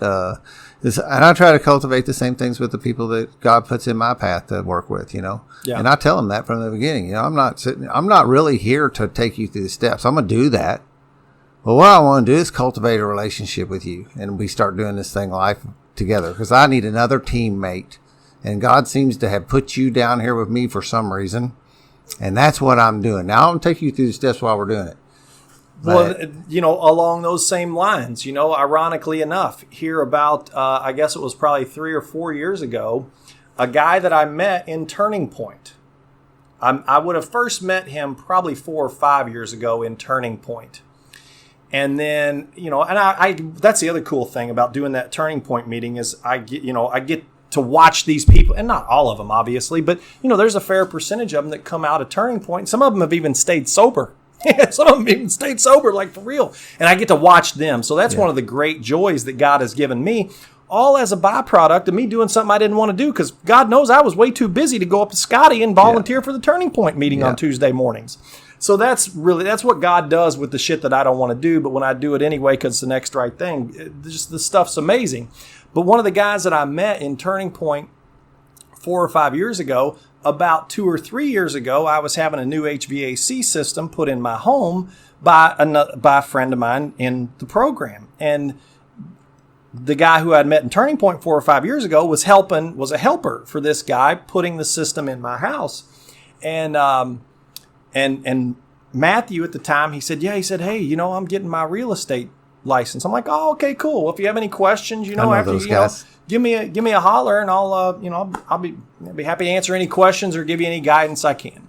So he ended up getting his real estate license, and as that, I think right after that, or somewhere in that time frame, he had asked me to be his sponsor, and he said, hey, will you take me through the steps? And I said, sure. And so I became his sponsor, and he was getting that was all coinciding at or around the same time. And once he got his real estate license, he wasn't really sure, but I had gotten to know enough of him, and I've been selling real estate for a long time now, and I'm certainly busy enough to take on somebody to kind of help me out. And I've been looking for the right person. I've tried a couple people in the past, just hasn't worked out. Nobody's fault, just hasn't gelled like it was meant to be, so to speak. So anyway, this guy, I wasn't sure about the whole sponsee taking him on as I wasn't sure how all that would, go, or if that was the next right thing or what have you. But he's solid in his recovery, and hopefully I'm walking the walk myself. And he started working with me. We're a little over 2 years, so he's been with me 2 years now for sure, and he's generating some of his own business. Some of it's probably the majority of it's still coming from stuff that I provide to him. But he is kicking ass, and I mean it's worked out it's been a win-win for both of us. And this, and it's so funny because I remember when I first saw him in Turning Point, I was like, he struck me as one of those, this guy's never going to make it. Never going to make it. He's just such a chump. He's just so clueless. Just like I was, frankly, but, I was being all judged. But, what goes on in my head isn't what goes on in the record books. What goes on in my head isn't what goes down in the record books. What goes down in the record books is what I do regardless of what goes on in my head. And thank God that's how it's set up, because I'd be dead if it was set up any other way. Yeah. Thank God what goes down in the record books is what I do and not what I think about it. So, yeah. Matt and I, we met right out gates. We're probably at the same time. We're right along the same lines. Yeah. I can't really remember, I think, but it doesn't make any difference. It sounds comparative if I was, but my point there is that when you come in at the same time and you meet, there's a little battle buddy kind of thing that happens when you're bumping into people who are at the same place you are when you're early, and I've always, and I know the other people, you were the HVAC guy too. Yeah. We traveled a similar path side by side too. Matt and I met at a meditation meeting. And that's the first time it's funny how I can remember first time I bumped into him, and that's kind of the same thing I thought about him too. But I don't know why I thought he'd hire myself, I just love him. I just truly love him. He's got a great work ethic. He's just really a good, solid dude. He does some things that are a little different than aren't how I would do them, but but that's fine. That's fine, So it's been. Imagine we were all made with the same cookie cutter. It's been a teaching lesson for me too to just, hey, the dude's being successful in spite of, you let him alone, let him be him, and I've just. Yeah, I've forgotten. I saw the connection between you two on the internet, and on social media and things. It had slipped my mind. Yep. I just love him to death. He was just over at my house Sunday night for the Super Bowl. Came over, and had a bite to eat. Yeah, I just love the guy. Yeah, so. Cool stuff. Yeah. These stories just pile up, and you wonder, it's just. I believe they, I like hearing them. Yeah. I get a guy on the other side of the table. I get to know him better. If you listen to some of these things, I'll talk about this collateral damage, but what I get here is this collateral benefit. Yeah. That every time somebody comes here, I get to know them better, and I walk out the door with a friend, or a better knowledge and a better understanding, a better connection with that person. And today, that's what I try to do. Like you said, I try to build connections with people. It's what I want to do. It's in my heart to do that. There's another little thing of for like. There was a big period of time when if you bumped into me, you had a negative reaction probably. Right. There was some negativity that came off when you bumped into this dude. And today I try not to be that. I want to be a positive thing here, doing that other thing. Well, cool, man. I'm really glad you come by today. Thanks for inviting me. Yeah, it's kind of, it's that providential stuff. I don't think, I giggle at myself and I look upward for whatever that, I don't know where God really is. Right. It doesn't really make a lot of sense, but I do. I look upward and I do that little thing and I smile at times. And because when I see like something happen and I kind of go, and sometimes that's a question because somebody will be here and like talking about something that has to do with recovery or something, or there'll be somebody standing here that maybe I'm supposed to be saying something to, and I don't know if so it's almost like, all right, so you put them there. And I really trust my gut on that a lot of times, sometimes that's a no and sometimes that's a yes. So it's like, well, it just so happens I might have some experience with that problem and be able to do that. And when I saw you in the yoga studio, I had that same kind of feeling. I was like, well, cool. Yeah. I've been waiting on him, but good deal. So thank you again. Thank you. Appreciate you to death. You've always you've impressed, and I know that sounds funny, but you've had an influence on my recovery from the get-go because you demonstrated what it looked like, something that I would want. You look like a dude that had what I wanted. So I started learning to pay attention to those. I continue to get distracted over my shoulder, over your shoulder and over this shoulder because there's a big old red-tailed hawk that's playing in my yard, and it has been the entire podcast. Oh, yeah? I've seen it go by there, and it's sitting in this cypress tree right now. On a limb up there. I'll peek it out. See him up there? He's up there. Good Lord. That's a big one. Yeah, That looks yeah. like a freaking owl. Yeah, it's a big red-tailed hawk. He must be. There's something in my. We got a lot of squirrels, and they come here and eat pretty well. But he's been here for the entire time. I've seen him swing through the back of there, and he comes jumping up on over here in these trees. Cool. Maybe that's a sign too. To look up the. Never know. Look up the significance of a hawk flying into your life.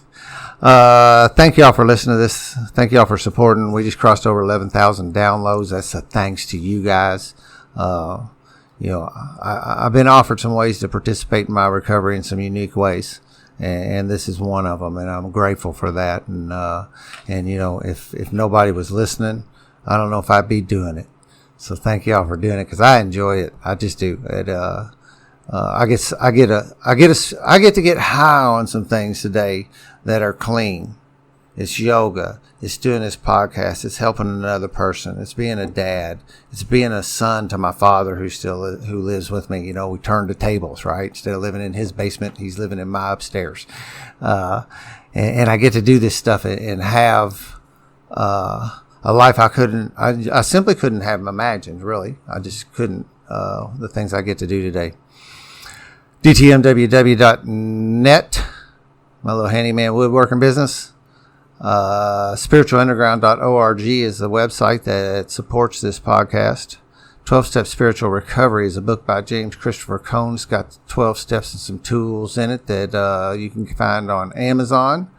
And I want to make sure and mention Darren's music will be wrapped around this podcast.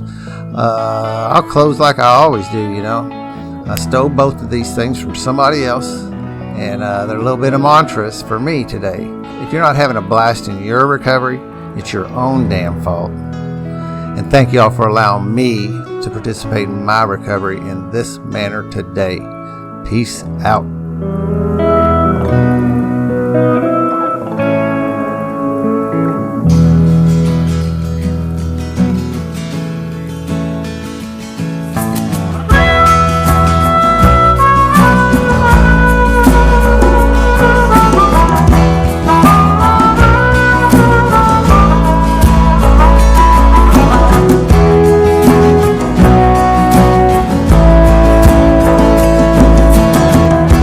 Tried to be just who they wanted. Always tried to do everything they said. Only did the things they would approve of. Locked away all your dreams inside your head. Year after year you try to be a good girl. They never failed to point out when you were bad. Stuck to the program like a robot. Became a trophy for mom and dad. But inside you want more. Everything you've been waiting for. Looking for that open door. So every day in your head, and your heart just keeps saying, let go and fly.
have a